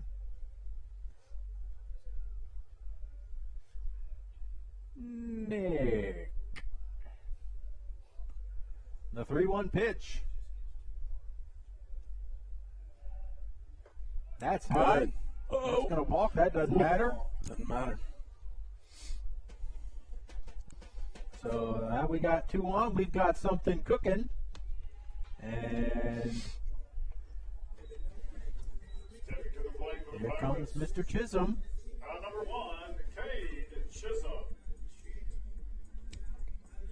Looks like he's going to go up right-handed this time.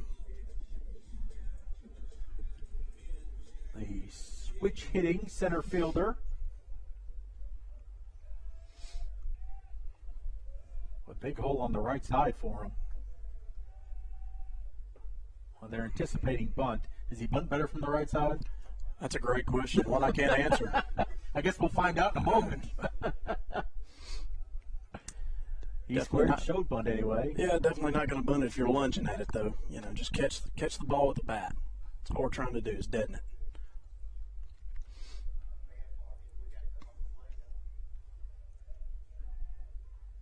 They're going to let him swing away. Evens the count at a ball and a strike. Trying to keep this thing going as we can get back to the top of the order as Neely stands on deck.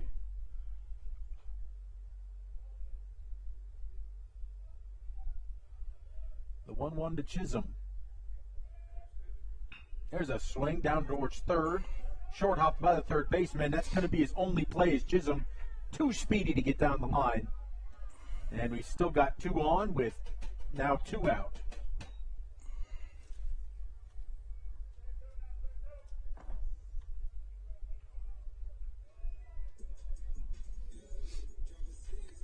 Get a big hit in the gap here. That's the play for the Pirates, number 7, Dalton Neely.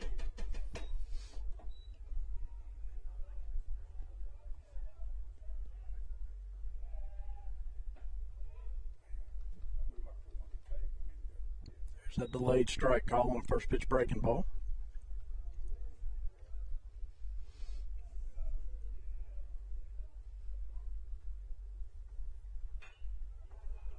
There's a little Little dribbler to third. Neely. Oh, it looked like he beat that, but they're going to call him out.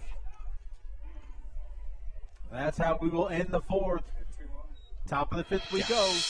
When you're ready to make a move in Pirate Country, contact Penny Pitts with Havard Real Estate Group in Pearl. Penny is a multi-million-dollar producer and loves to help her clients find the home of their dreams. If you are a first-time home buyer or ready to upsize or downsize, she is the agent for you. Penny is a Pearl High School graduate and an avid supporter of Pirate athletics. Make your move with the home team. That's Penny Pitts, Havard Real Estate Group. Come find your taste buds at the Lost Cajun. Chef Charles is cooking everything to order. Cajun classics like gumbo, jambalaya, and red beans and rice. Pick your po' boy, shrimp, oyster, roast beef, or maybe gator. Proudly serving USDA farm-raised catfish. When you're done, loosen the belt up a bit for some homemade beignets. Dine in, take out, order online, and get it delivered. Reserve our party room for your group. Find your way to the Lost Cajun in Pearl and Byram.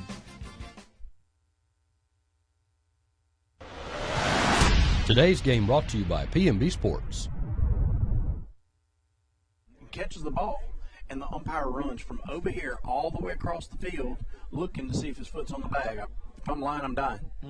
Runs all the way across while they're running, like there's no call. No out, no save, nothing. We didn't know what to do. It's been some interesting calls this year. Well, we're back here in Pirate Park. Pearl's got some work to do. First things first, have to get the Trojans 3 up, 3 down as we trail 6-2 in the game. Also been out hit 5-2.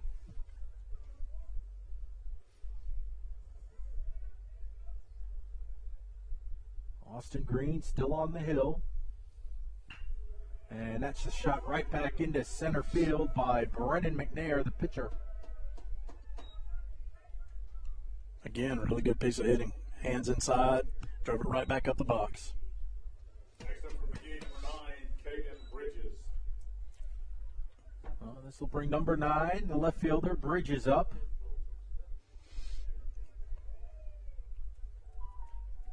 And this is just speed on top of speed if he gets it anywhere. That one missed inside.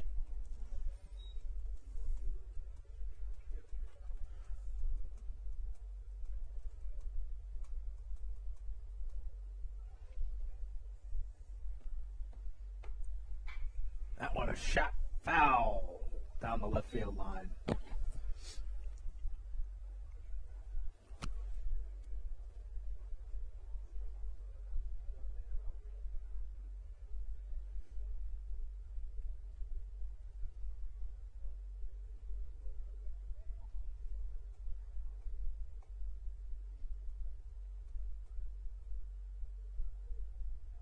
Runner goes, that ball lifted out towards right, long run, and it will fall in foul territory as Neely gave tremendous chase over there. Could not catch up to it. Yeah, great effort. Take a little time so Dalton can catch his breath back. That's where the umpire needs to help him out and go out and clean the plate off a little bit. Give him a second to catch his breath. Yes. That's what old Flash should be doing. Of course, it may take a while for him to get back. I don't know, but there's a throw over. Ooh. Oh, there it is, Dalton. I don't know what happened there. Well, see, that was Austin trying to bail him out, but just to throw over to get him some more time.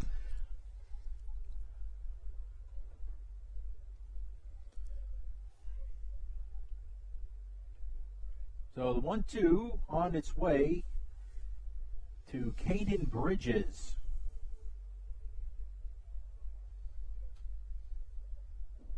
On the outside, and that ball gets away. And he'll hold up. Does McNair at second.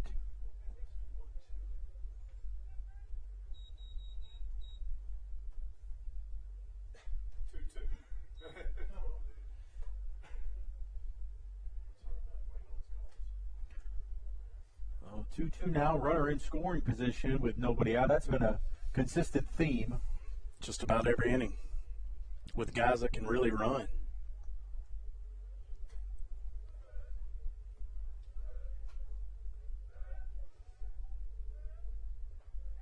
Swing and a miss. A throw down to first, and the runner's going to take third, or at least attempt it. Dalton's throw not in time. Good effort, though. I'll tell you why we're talking about Dalton. Saw something last night in our game against Meridian that I don't know that I've ever seen.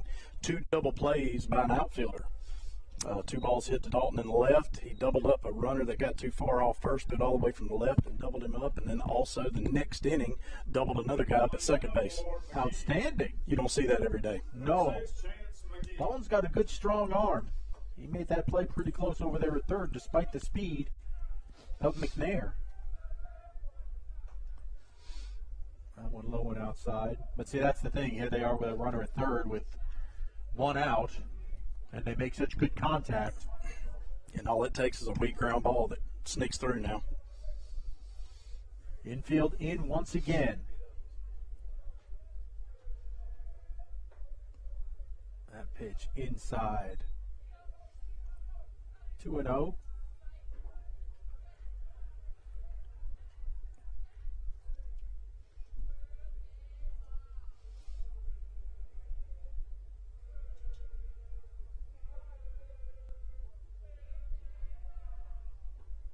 That's a swing and a miss.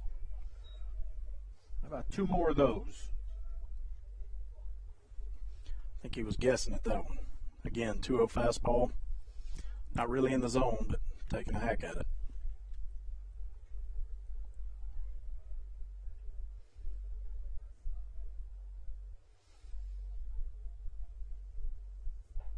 Great pitch. That's a good pitch there, and there's the strike. All right. See if Austin can work his way out of this jam. See if he'll spin another one away. See if we can get it in another batter's box. The 2-2 pitch from Green. Swing and a miss. He got him. Went right at him with a fastball in. Great job. So an opportunity now to get out of this jam. It'll be up to Caden Harper, the second baseman.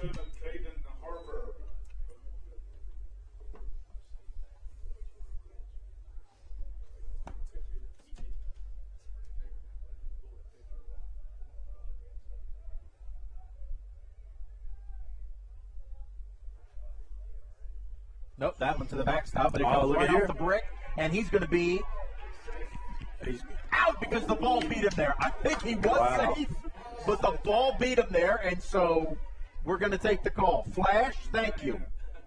I'm not so sure about that one, but I'll take it. That will end the inning, and we go to the bottom of the 5th. So you've injured your shoulder or your knee? And of course, you want the best care and the best doctor available.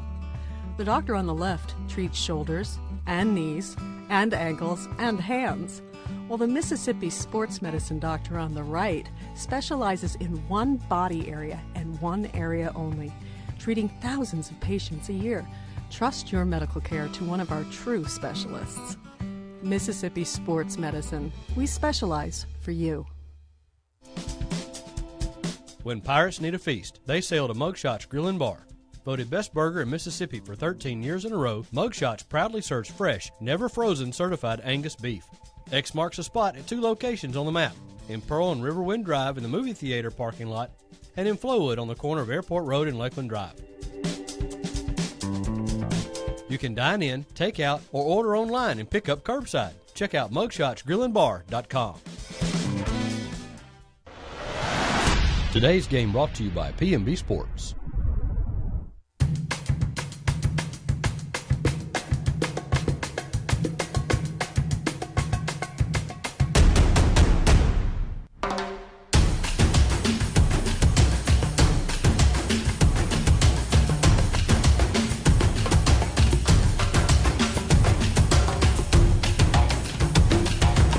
For the best brands at the best prices, shop the outlets of Mississippi.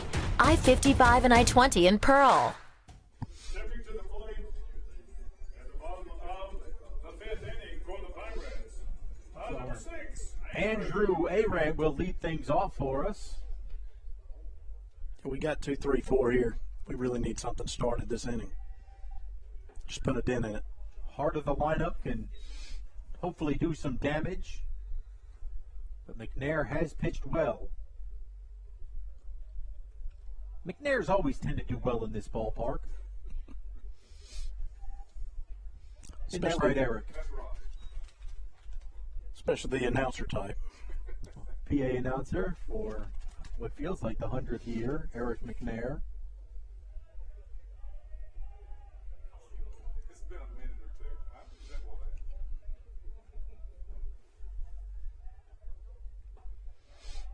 that. Down and away. Good look. Of course, no one will ever break the PA string of one Mr. Ray Rogers.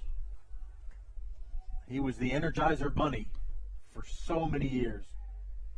For 55 years. Long time. Eric, you can't do 55 years? I'll be in my eternal rewards.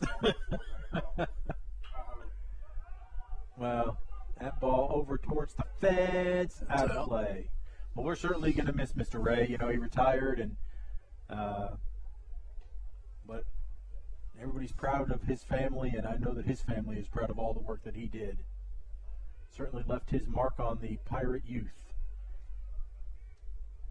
Probably at every age level, wouldn't you say, Chris? Absolutely. I mean, everybody knew Mr. Ray, whether it was at an elementary school, at junior high, or the high school. He was a rock star here, everywhere he went. He will certainly be missed. Here comes the 3-2 pitch.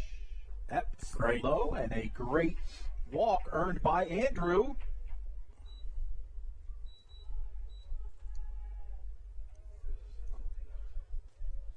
Maybe that's a spark we needed. And that'll bring up Austin. So does that change your perspective now that we're, in the fifth? You don't want to, Austin wouldn't be bumping necessarily because you need so many runs to, you don't want to just advance the runner? No, we can't give up outs here. Not now. Second inning, third inning, sure. When we get to the fifth, sixth, and seventh, if we're down 1, 2, 3, it doesn't matter. We're not going to be bunting. So we get a ball there. 1-0 here to Austin. Catcher set up on the inside again. That one fouled straight back. Like a 1-0 breaking ball there. I almost get the sense that the Trojan catcher thinks that the Pirates are sneaking a peek because he will set up far from where he is calling for the baseball. And that's taught these days, regardless of whether people are peeking or not. Setting up late is what you really want to do. You want to make sure that you get there in time for the pitcher to, pick you up, but also you don't want to give the hitter any extra help. Ooh, I got to make sure that one's high and away. Tell you what, Green has really swung the bat well this year. The first game that we played, he faced the Mississippi State signee and hit one about 380, out of the park. He just does a great job with his hands, hits the ball, a little foul ball off the foot. But he does a great job with his hands. Even if he gets fooled, he does a great job of keeping his hands back and hits the ball solid and hits the ball hard quite a bit. And shows good patience. He does. Not just up there hacking away at everything. So the umpire will take a little bit more time to give Austin a chance to shake that off. Probably come back and hopefully clean that plate off because it's pretty dirty. There we go.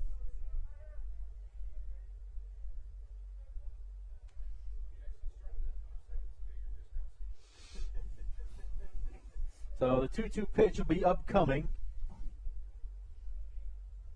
We'll see if Arant's on the move. McNair thought so. He's been keeping a close eye on him over there. Again, McNair being the South Alabama commit, he's been impressive tonight.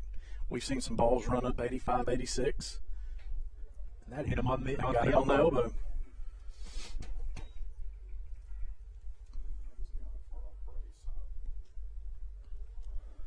got a really live arm, really effortless to the plate.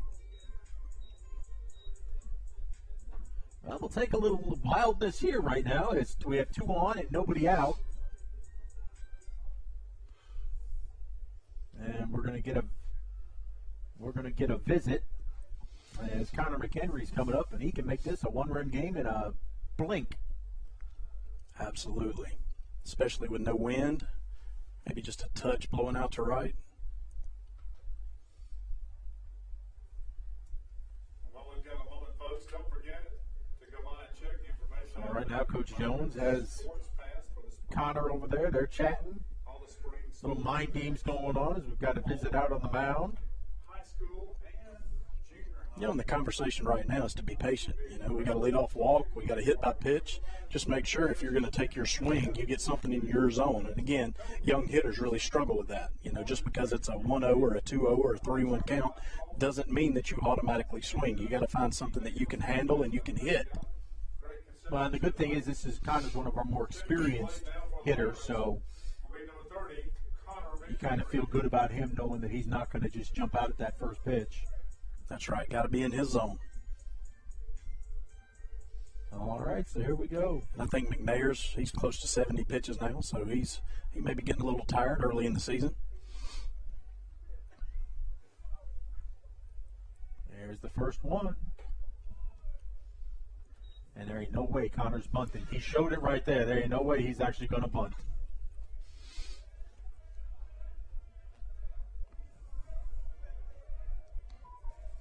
He draws the first ball, trying to get into a hitter's count. And this is great because this is where you take away the options. You're going to force him to throw a fastball down the middle. That's right. 2-0 again. Got to be really patient here. It doesn't mean automatically swing. He's struggling. Don't help. But if it's there, boom, boom. Setting up way on the inside again. 2-0 breaking ball. Woof. The delayed strike. And that right there is the reason this kid is a signee. Well, again, that catcher was set up so far to the inside and then jumped out at the last minute as you were talking about.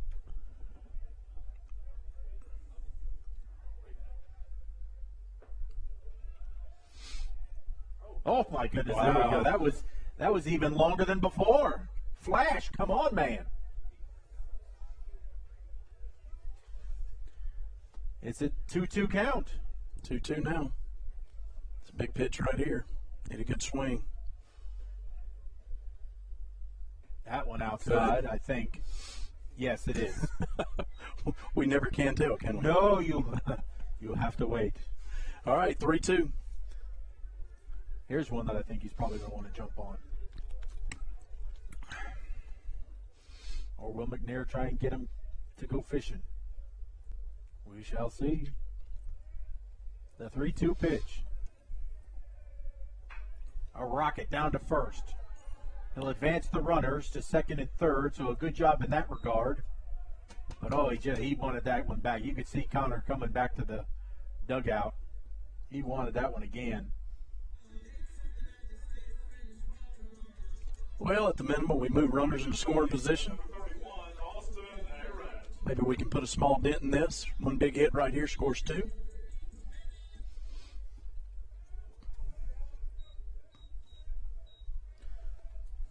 So we got second and third now with just one out. That one's popped up, back behind second, into the outfield. Ball be brought in by the shortstop with no advance. That one hurts. That hurts. That hurts. Ground ball gets us a run. He did a great job of that. He got an RBI earlier in a very similar situation. Now we got to have a big hit.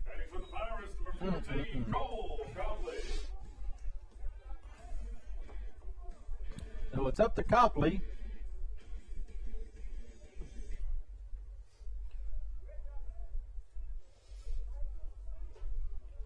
$2 on the bags at second and third.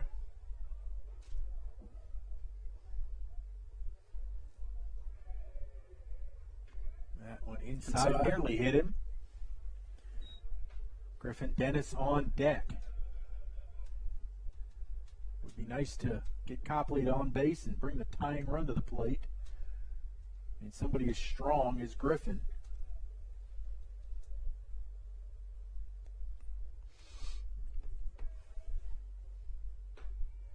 That one. Great take right there. Ball's outside. We think. Yep. Gotta wait till he steps back in before we can be sure what the call was. So 2-0. That was That's through. That's through. In right field. That's hit right there. One. We're going for it. And he held him up. Second. That run, because that run really doesn't matter at this moment. Be safe. Runners now at the corners. And we will bring the tying run to the plate in Dennis. All right, at the plate now for the Pirates, number 5. Still got a few ducks on the pond. Let's see if Griffin can take care of that.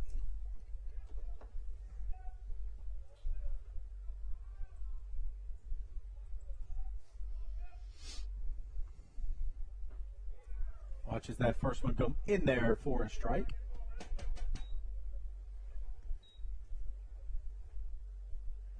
Righty-righty matchup here.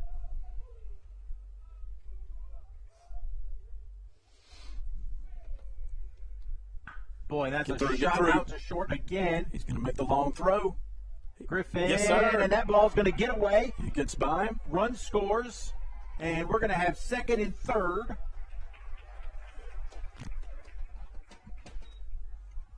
Life for the Pirates here. Great job right there. You just never know. Put the ball in play.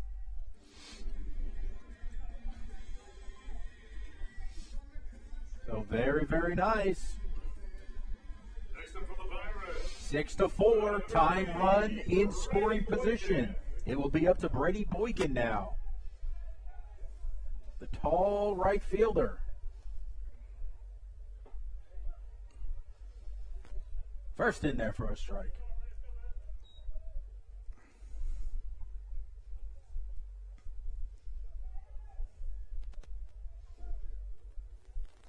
Swing and a missing quickly in the hole. 0-2.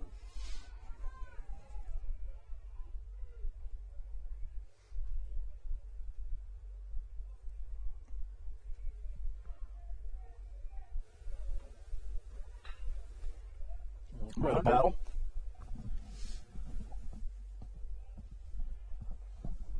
This is one you hate, though, because now you can't be too selective. That's right. You got to widen that zone out, spread out, put it in play.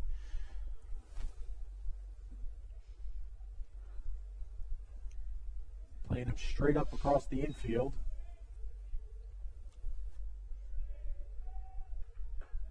That one was outside. Oh, they're going to rig him up on a very outside pitch it appeared to be. Goodness gracious. But the Pirates get two and close the gap. It is 6-4. The Pearl Pool is a proud sponsor of Pirate football. Located in the heart of the city, 3500 Dawn Drive, the Pearl Pool offers everyone a safe, convenient place to swim and host parties. Affordable memberships are available, and walk-ups are always welcome. It's also a great place for Pirates to take swimming lessons before they hit the high seas. And when the temperature heats up, make plans to cool off at the Pearl Pool. Pepsi's always had great taste. Today, try great taste with zero sugar. This is the Pepsi with zero compromises. This is Pepsi Zero Sugar. This is the Pepsi for serious fans and serious eats. This is the Pepsi for Sundays at the ballpark and days off at your favorite pizza joint. Right, Aaron? Best slice in New York. Whatever you're craving, this is the Pepsi for you. At Raising Cane's, we are committed to safely serving you and your family the best tasting and highest quality chicken finger meals. This is very personal to me. I know how important it is to have a trusted, safe, and clean place to feed you and your loved ones. We will always go above and beyond all CDC guidelines, local government requirements, and industry standards. This is our promise to you. Cane's is open and we're here to serve you our hot, fresh chicken finger meals and drinks through drive-thru. Go to RaisingCanes.com for details or call your local Cane's. Thank you for your continued trust in us. One love. That'll be interesting. All right, so the night of Austin Green is done, and he'll turn it over to Noah Sims. Chris, what do we know about Mr. Sims? He's thrown a couple of JV games. I think this is his first varsity action this year. Decent fastball, and again, everything's about control, especially early in the season. We just hope he keeps it in the zone. So I'm looking around. I don't notice any defensive changes. Do you? I don't see any. I was looking to see if Green went in somewhere, but I don't see him. So it'll be just a straight-up switch, and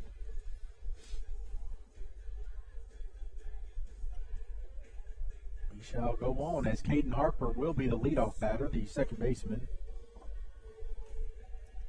All right, leading off the top of the sixth for McGee. Decent night for Austin. I mean, for all of his struggles, 91 pitches, still got out there, gave us some good innings, got us into the sixth. He battled.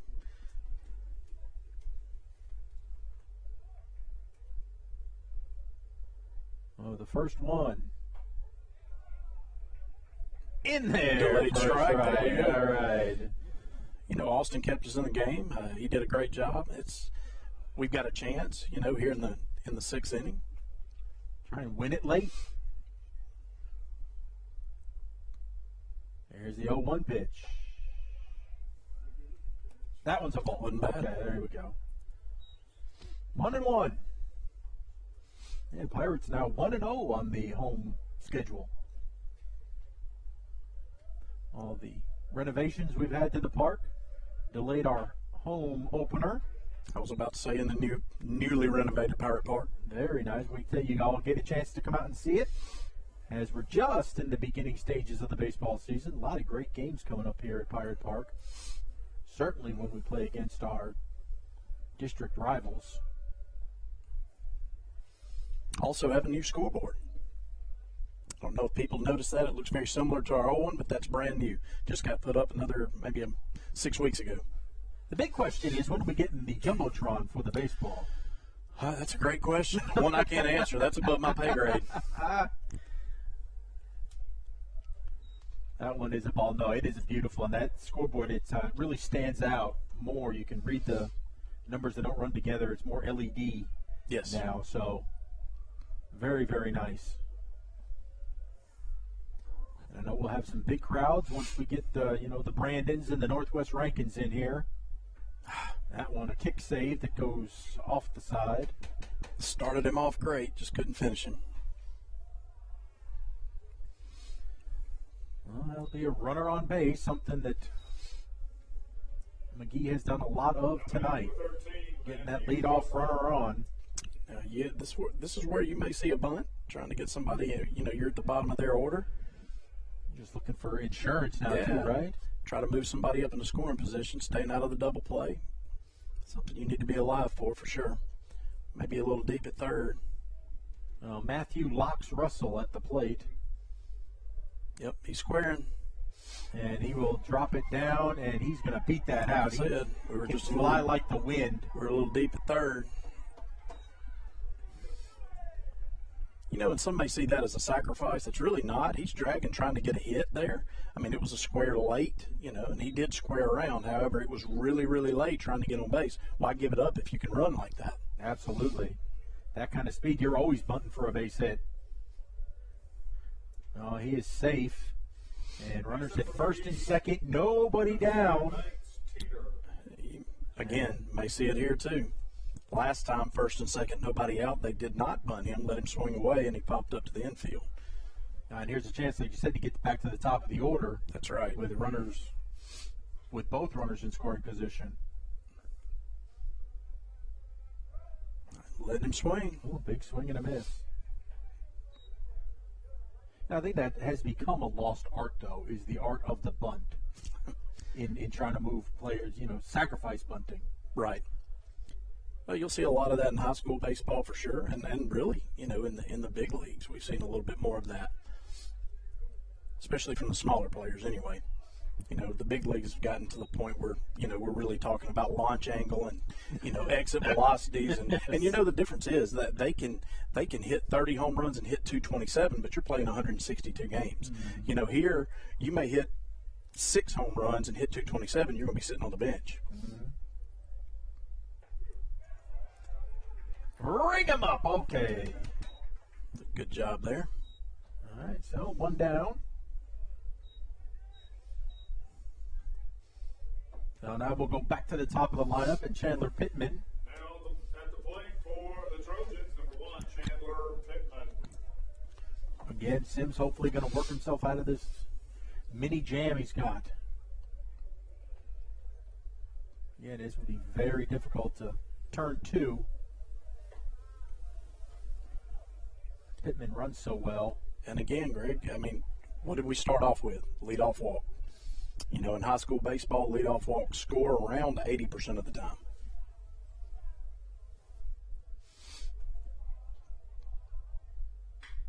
And that's a shot into center field. Better come up throwing. Now they're going to hold him at the last minute. Good job getting that ball in by Cade very quickly. So it delays it for the moment as they'll now have the bases loaded with 1 out.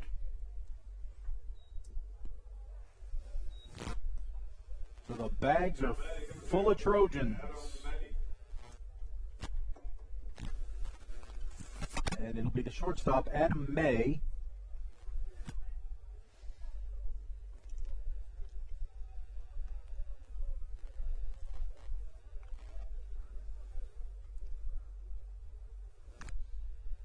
And Sims will start off. First one outside.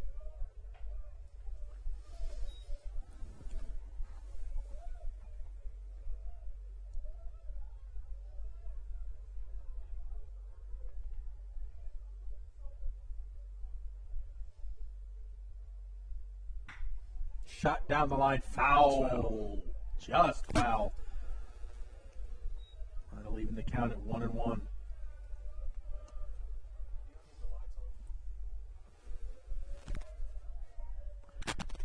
Nowhere to put him, so Sims has got to throw good pitches here. Don't necessarily have to be strikes, they just have to be good pitches. That's right. Get that one hopper to third here. Get that out at the plate. Here comes the 1-1. That one popped up. And a nice play in foul territory. Austin makes the catch. So a good opportunity now to maybe get out of this thing.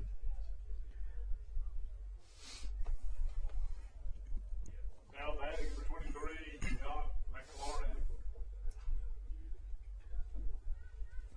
So Doc McLaurin comes up now.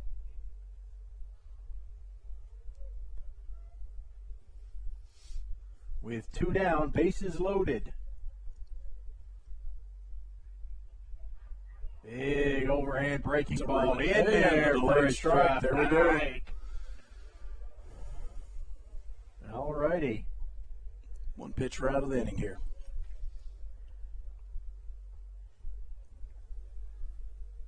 Sims will back off. Got to be careful stepping off in these times. You don't want to get called for a balk. Here comes the 0-1. Another breaking ball. Grounded in the hole. Couldn't get knocked down by Andrew. 1 run's in. Here comes Russell. He will score. And a 2-run single by the doctor to Tavion McLaurin.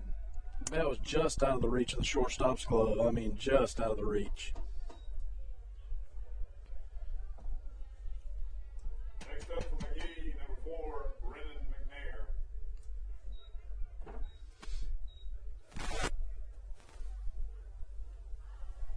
So our score now 8-4 with 2 down. Runners on first and second.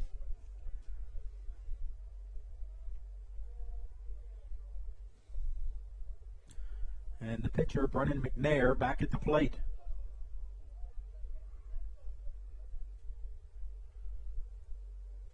This is our future South Alabama Jaguar. Yes, it is. And he's hit some balls hard tonight, too.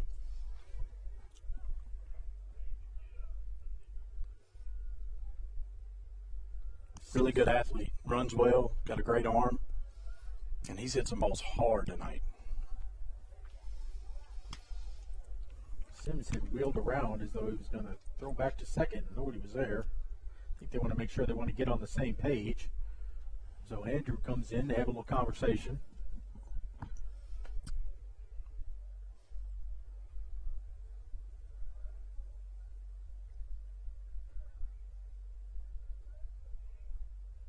First pitch swung through and missed. It was a big swing. He really pulled off of that one. Boy, just we had a great opportunity if we could have gotten McLaurin.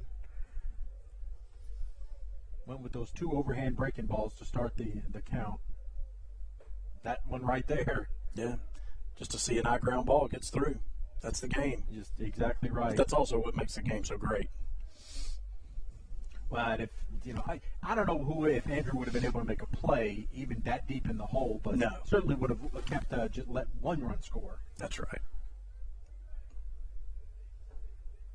That one a little inside low.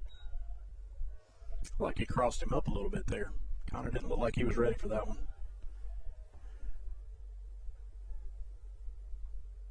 Sims working carefully to the talented Brennan McNair. The 2-1 pitch. Runner goes.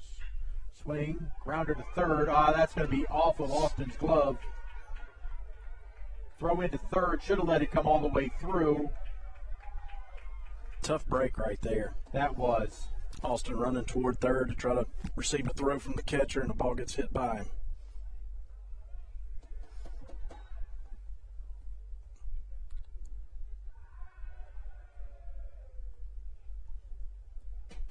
Well, that was just pure putting runners in motion, getting stuff going. I mean, that's you make your opportunities, and Austin nearly had it.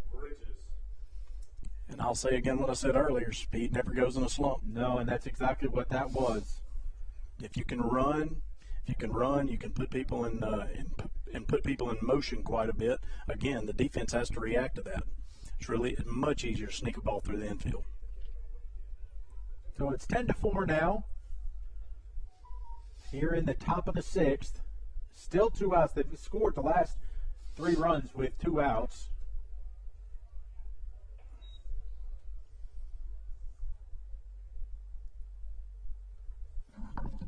And Sims tries to get out of this without any more damage done.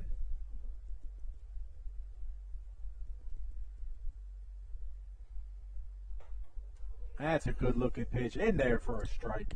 In there for another delayed strike. I'm telling you, Flash is in no hurry. Flash has nothing to do on a Saturday night.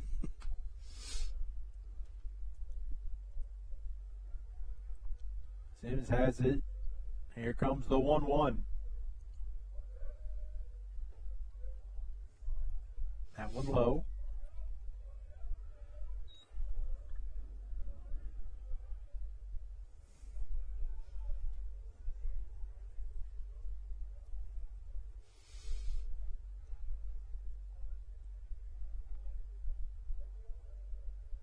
And now the 2-1.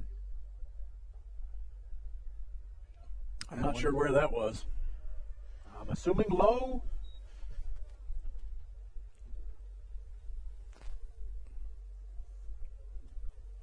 So 3-1 now the count.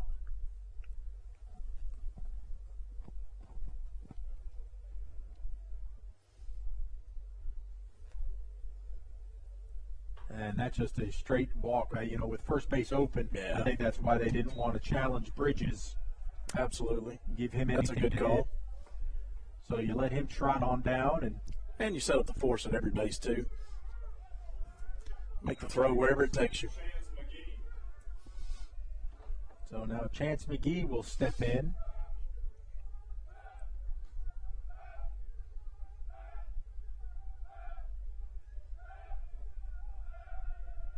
That one way outside. Good stop by Conor. Really good job, our catcher there. That ball was in the other batter's box. Had to dive out there and get it. Saved another run at least.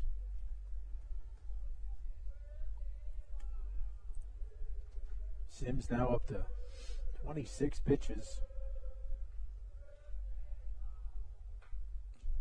And a foul straight back.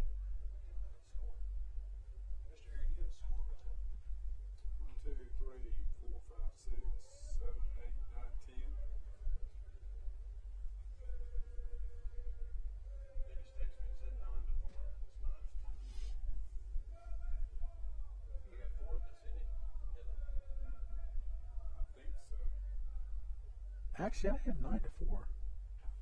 Here we go with the score again. I think that it's my computer says 9-4. Maybe I added one while ago because I looked up and said, oh, there's 4 runs instead of 3. 1 and 2. I'm going to say we're just working out the kinks of our new scoreboard.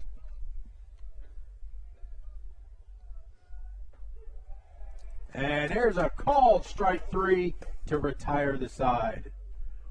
Great pitch right there. So we're going to say 3 runs instead of 4. So it will be 9-4 as we head to the bottom of the 6th. Oh, no, does-he do? You trying to lead? You trying to follow?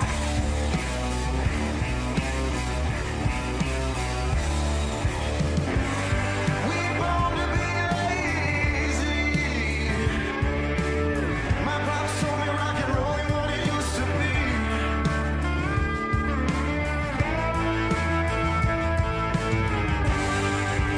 Renaissance Bank, understanding you. From loans and mobile banking to CDs and checking accounts, River Trust Federal Credit Union has you covered. That's why you owe it to yourself to take advantage of the tremendous opportunity to open a savings and checking account at River Trust Federal Credit Union. River Trust offers lower interest rates on loans and higher interest rates on savings. We can get you started on the road to financial well-being. Let us help you take charge of your financial future today. Log on to our website at rivertrustfcu.com. River Trust Federal Credit Union, improving the financial success of our members. Thank you for shopping at Mystery Savings Supermarket, where you never know what kind of deal you're going to get. Welcome to Mystery Savings Supermarket. That'll be $9.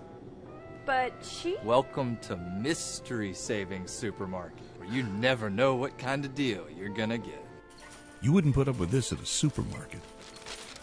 Don't put up with it when you buy a car. So come to Roger Stabb Chevrolet. It's easier here.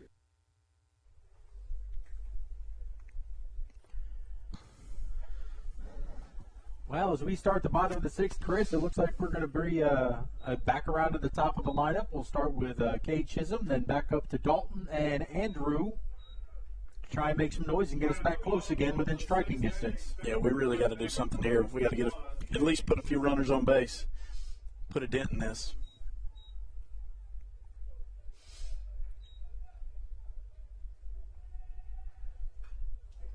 Kate gets a good cut, fouls it straight back at us.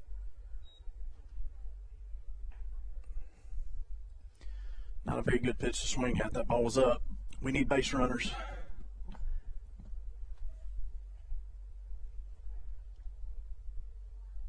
The 0-1 way outside and in the dirt. And there's the big difference from now we're 2-0 versus 1-1. You're back into that hitter's count. That's right. You get to dictate the at-bat. Correct.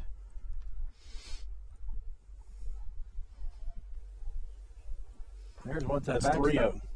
Well, but now we're back to 2-1, so he's back in a good hitter's count.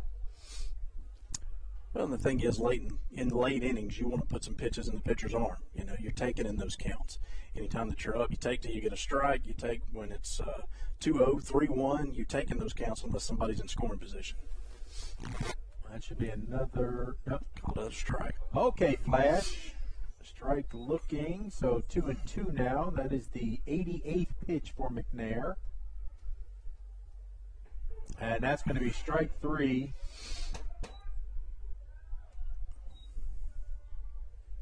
Caught looking. So that'll bring us back to the top of the order. And Dalton Neely. Batting for the Pirates, number 7, Dalton Neely. And just for the record, I may be a little tougher on my own kid than I am on others. Just want to make sure we put that out there for the average fan listening to this. That is right.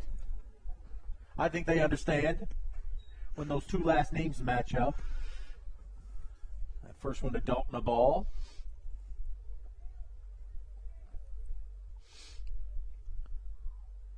And that curve, ooh, that one looked like it stayed inside, but almost hit him. There's a strike. There's a big swing and a miss.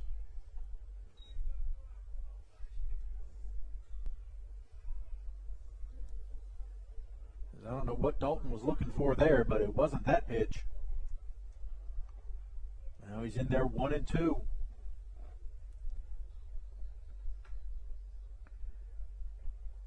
In the dirt.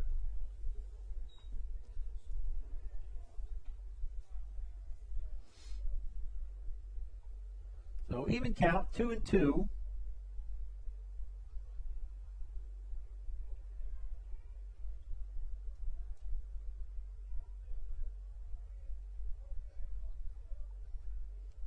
Swing and a miss.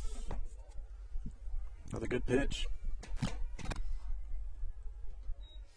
Well, that'll bring up Andrew Arant as the Pirates starting to run out of outs. Now batting for the Pirates, number 6, Andrew Arant.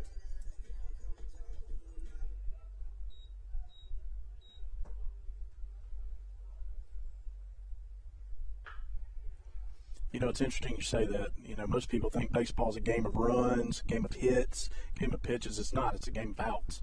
You know, and whoever gets the most outs the quickest wins. That's just one of those things I used to tell my teams all the time. You know, it's about outs. Don't give up outs, and let's make sure we get every out that we can. Make them earn every out that That's they right. get.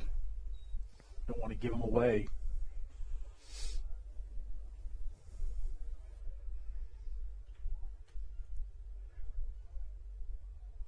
So the 1-1 pitch.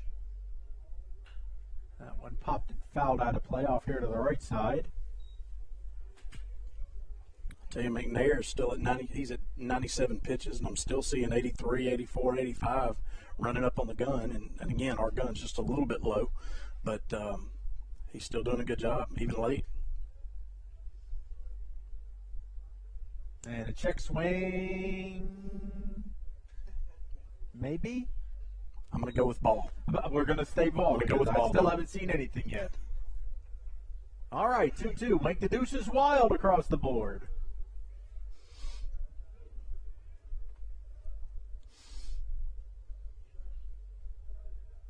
And that one way outside, so we'll go full count here. This is what you were talking about earlier in the inning, where you just make him throw as many pitches as humanly possible. That's right. And that was 99. His next pitch will be 100. And it is There a it is. walk.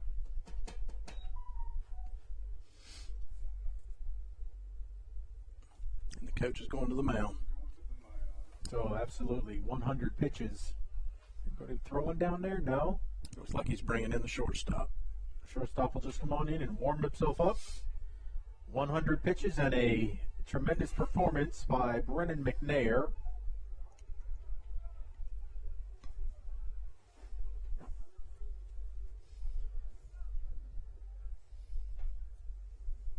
And so they will bring in Adam May to pitch. So as I was telling you earlier, you know, they put in 2017, they put pitch count limits on kids and make sure that you have days of rest. And anything from 76 to 105, that means that he's got to have 3 days rest now. So that means that McNair is actually burned for Sunday, Monday, and Tuesday. He wouldn't be able to throw till after that because he threw 100 pitches. So until next, probably Thursday. Probably Thursday or Friday. All right, moving to the mound for the Trojans will be number 2, Adam May. Well, I guess once you pass that 76 number, you might as well let him go up to close to that next limit and then get him out before then, because you've already burned him from where. Sure, as long as he's still not struggling throwing the ball, you know. And I really didn't get into pitch counts as much as I did watching the pitcher's body. You know, when they start using the big muscles in their body to take over, that's when they're getting really tired. you start seeing a little change in their motion to the is that plate. right? That's the You time. can tell that? That's the time to pull them out. It's not necessarily about pitch count, but I mean, I think it's good that the MHSA did put some limits on that. I think I've heard of pitchers throwing 130, 140, 150 pitches in either a game or even in back-to-back doubleheaders.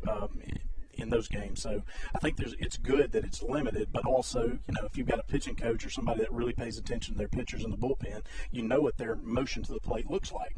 So anytime you start seeing deviations in that motions, it's time to pull them.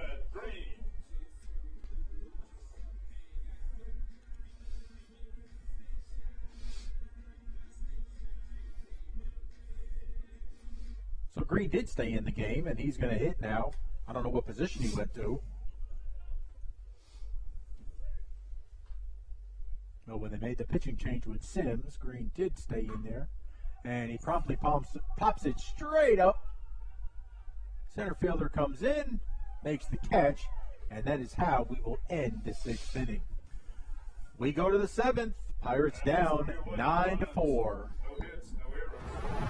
I'm Officer Kyle Cordell. And I'm Officer Alfred Jenkins, Student Resource Officer with the Pearl Police Department. And our job is to protect students. Here in Pearl, we have zero tolerance for drivers that break school bus laws. There are 4 things to know. Stop at least 10 feet from the bus when it is loading or unloading. Don't move until kids have crossed the street to or from the bus. The flashing red lights are no longer activated. The stop sign on the side of the bus is retracted. When we get you, you get a ticket up to $750, up to a year in jail, or both. Please pay attention so every student can get to school and home safely. Public service has always had a very special place in my heart, and to be able to do it and be a first responder as a reserve, when you're not getting paid, that's just one of the most selfless acts you can do. I think we all have a responsibility to our towns and our communities. Well, for me, it's simple. I mean, when you say local, that's what's most important to me. Our citizens inside this county, we all care for each other, and we do everything we can to help everybody out. I am Shane Fletcher with Farm Bureau, and we are the home team.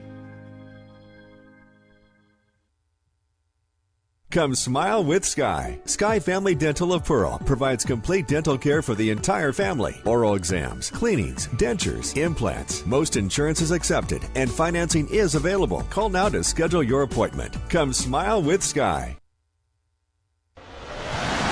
Today's game brought to you by P&B Sports. The Exchange is a church that is for Pearl. The Exchange exists to make the love of God visible and tangible to our city. Whether it's gifts and prayers for our teachers and students, acts of service for those in need, family-friendly activities for our city, Thanksgiving meals for families, encouragement for the next generation, or hope when people need it most, the Exchange is for Pearl. And the Exchange is here for you. Find a place to belong, grow, and serve by visiting us online at theexchange.cc.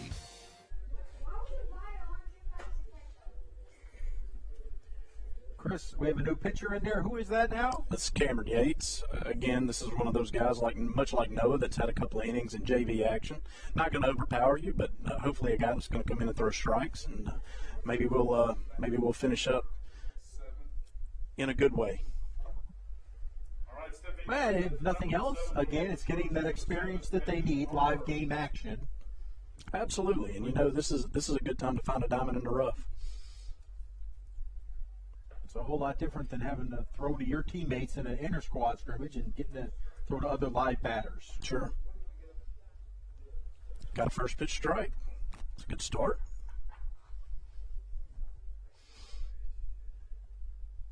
Yates, another breaking ball. That one stays high.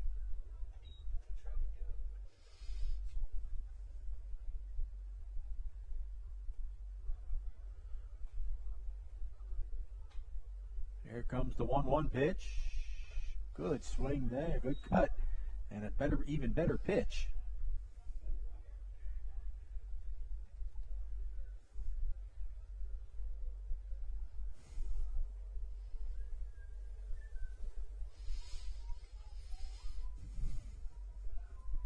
What year did you say Yates is? He is a junior, I think. Junior, okay. Yeah, he's a junior.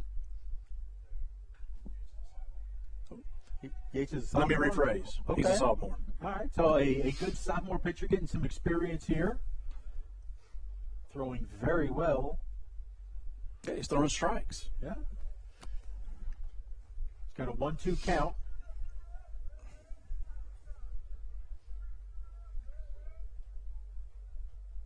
Oh.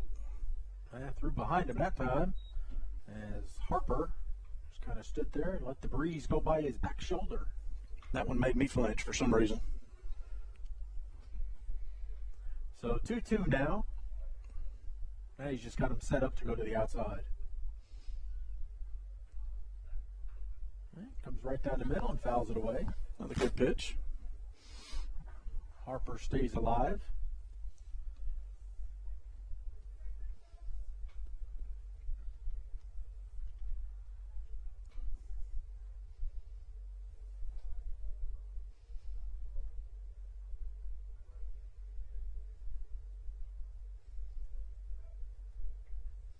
Yates is now ready.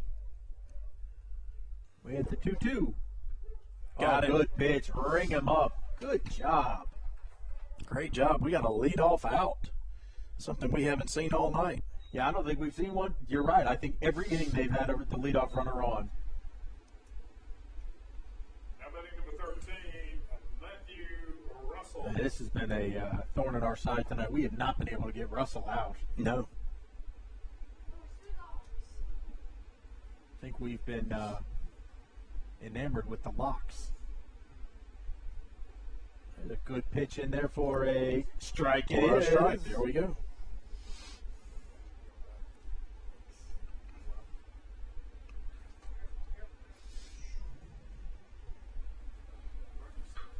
There's a little dribbler out look toward here. second. And the out is made, and 2 up, 2 down. Very impressed by Mr. Yates so far. He's done a great job. And again, the coach is looking for somebody that can get some innings, over the course of the year. This is a great time against a really good team.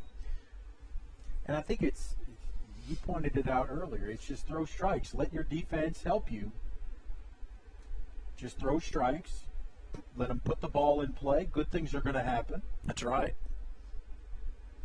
It'd be interesting to see, to go back and look at how many runs that we have that are walks, hit by pitches. It'd just be interesting to see that stat. Don't get me wrong, they've hit a few balls hard, but several of those runs up there are walks and hit by pitches. Well, and wild pitches and pat ball. You just throw good pitches. Just throw strikes.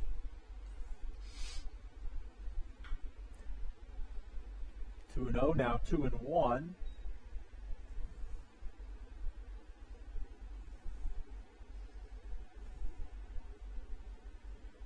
As Yates looking to rattle off a perfect inning. Get us with our last at bat.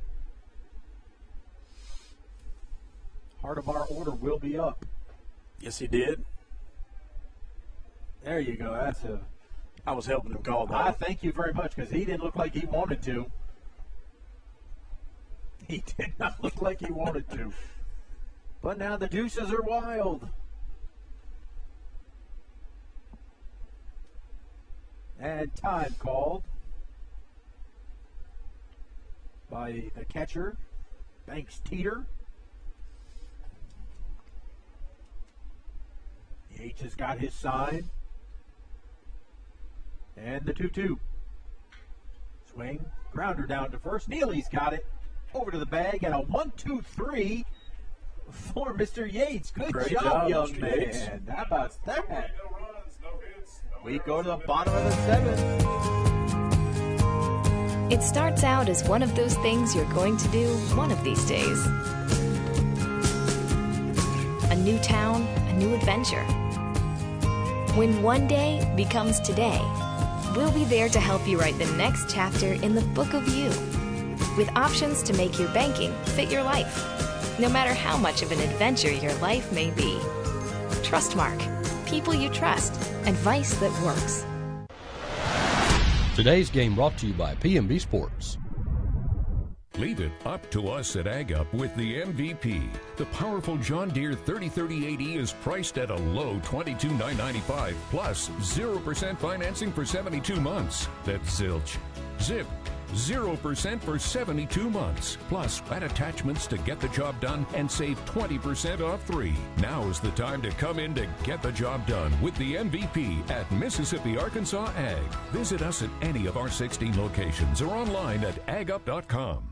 Think of the Pearl Pirates and one word comes to mind: pride. The pride they take in their efforts, the pride our community feels in their achievement. We're all Pirate boosters, and that's especially true at Bank of Yazoo. Proud not only to be a partner in education with Pearl High School, but also to serve the Pearl community with great financial options. So when you're ready to boost your spirits, come feel the pride with the Pirates. And when you're ready to boost your bottom line, come down to Bank of Yazoo. Bank of Yazoo, proud to be your booster for life. Member FDIC.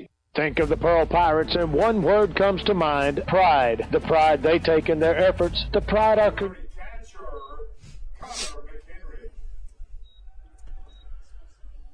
Well, the last gas for the Pirates, we'll see Mchenry, Austin Arant, and Cole Copley. Stepping in there now is Conor. 4, 5, 6 in the order. And the key here, Chris, is, for Conor, don't try and kill it, right? No, we gotta have. You can't hit a 6-run home run. So we gotta get people on base. Big swing there, but he had a good fastball cut. Just could not catch up to it. Got another live arm on the mound too.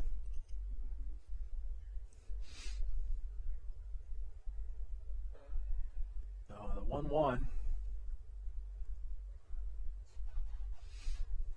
As May, who played shortstop the entire game, came in last inning to relieve.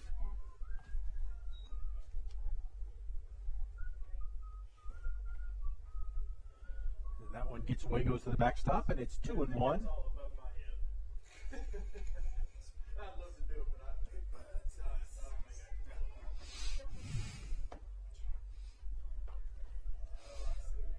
And that one low, so 3-1. I wasn't sure. I wasn't either. You can't assume with flash down there. So here comes the 3-1 pitch.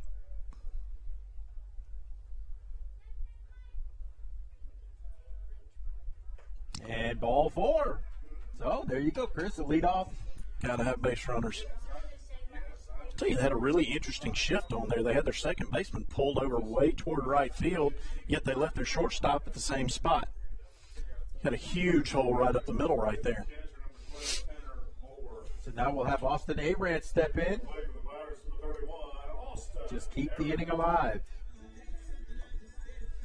Find a way to reach base.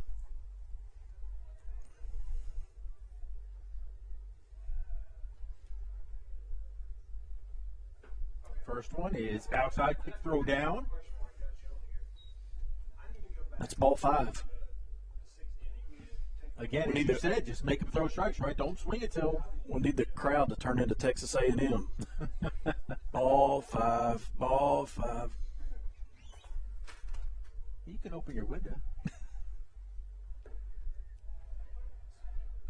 And there's a strike.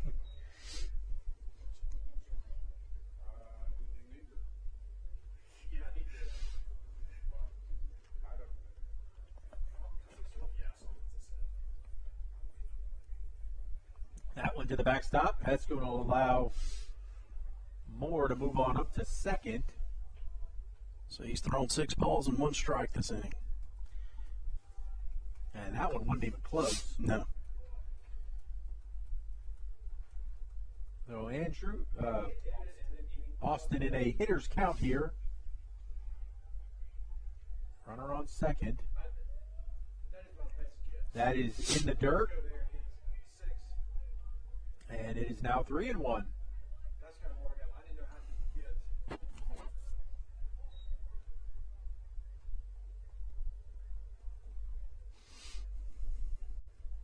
Waiting on deck is Cole Copley. Hopefully Austin can reach. Oh, hit him. That hurt. Now, that hit so hard that I thought it hit the bat, that it hit the handle, but, man, that hit hard off of his hand. Yeah, he's hurting too. That's bad. And you know, some people, some of the fans will say, "Oh, his hand's a part of the bat." No, it is not. No, it is not a part of the bat. If it hits him in the hand, it still hits him. Although you do get a bat sound when it hits a hand on the bat. Oh, it definitely sounded like, ouch. That's going to leave a mark for the morning for sure. Yeah, I hope he didn't break anything with that. That was solid. So runners on first and second now, and Copley in there. First pitch swinging, looked like that was going to be inside, but thought it was one he liked.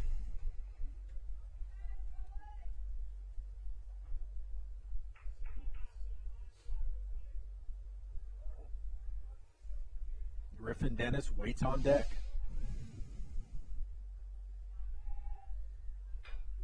Another swing down towards third. That ball is just foul. That ball looked like it wanted to curve back in.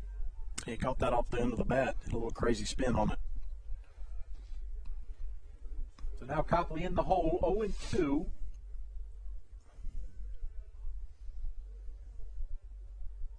Boy, if he can just pull on this, there's a huge hole with that, with second base covering. Going hard in. Right on the hands. It's a good pitch. off. He hit his location, too.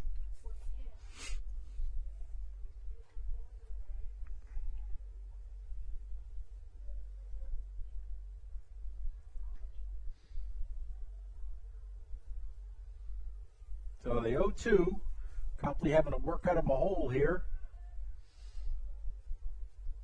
Going back in. Grounder to first, that is foul.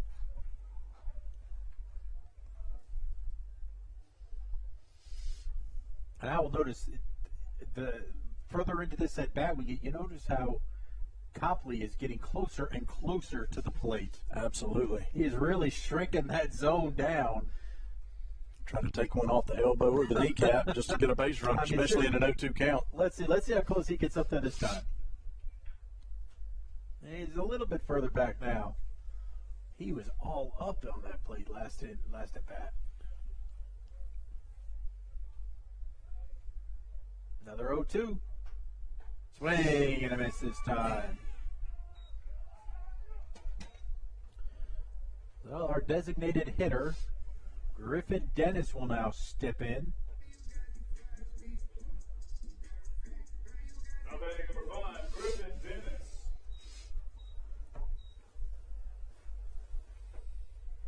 Pirates down by 5.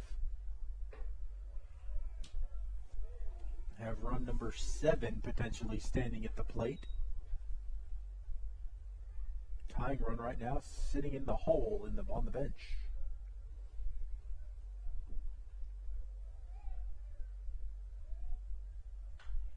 Griffin fouls it back this way and out of play.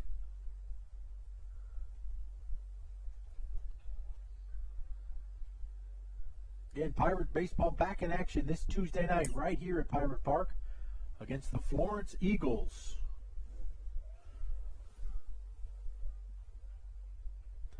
I believe that's a JV and a varsity night. It is. That's a good take right there by Griffin. You'll have a little double header, so a good night for folks to come out and catch a little. Maybe a little warmer too. Yeah. So catch some baseball, and again we'll be with the ladies.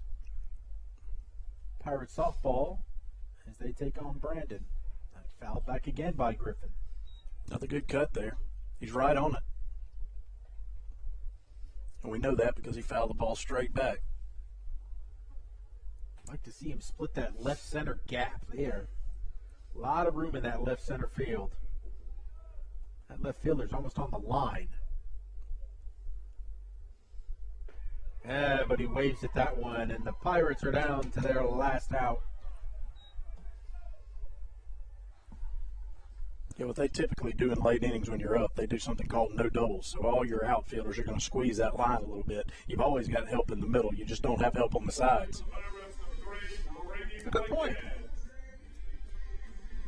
So they're not necessarily worried about it going to the gap, that they're keeping it away from getting down in the corner. You got to help in the gap. You don't have gaps, you don't have help in the corners.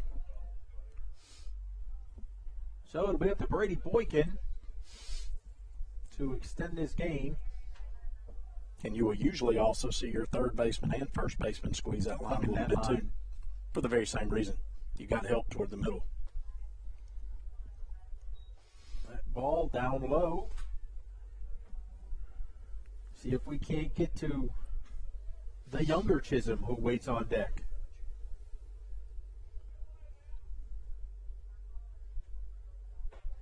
Ooh, big pitch there. Clocking in at 81. He's throwing the ball well. Swung right through that one, did Boykin.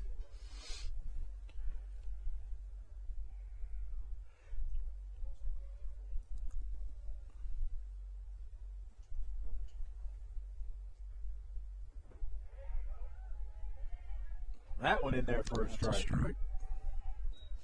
Got to shorten up, put in play here. Shorten up, put in play. You know, I absolutely hope that our home plate umpire, when he's driving his car, signals sooner than that when he's changing lanes. And, yeah, is it not after he turns? That's bad. But I wouldn't put it past him. Back to 2-2 now. So Boykin trying to battle.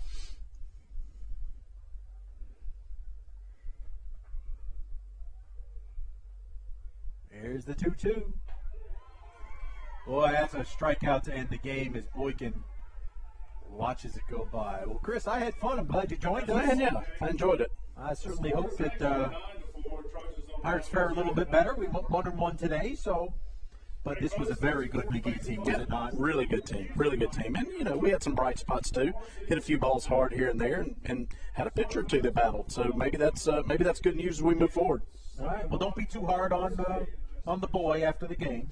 Believe it or not, I seldom say anything other than one simple thing. I enjoy watching you play. Awesome. That's it. That's the best. I don't do anything other than that. Well, if he wants to talk, we'll talk, but I don't really push that issue. Awesome.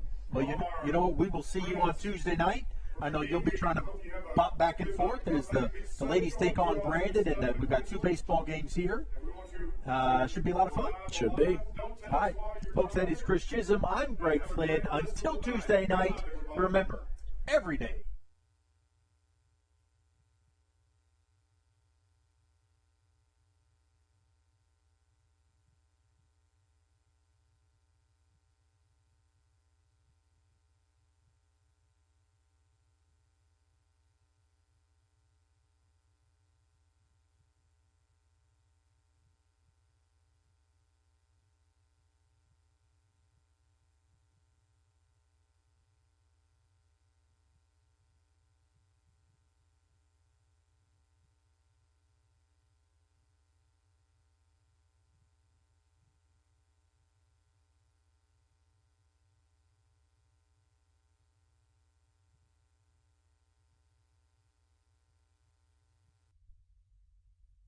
My teammates and my coaches.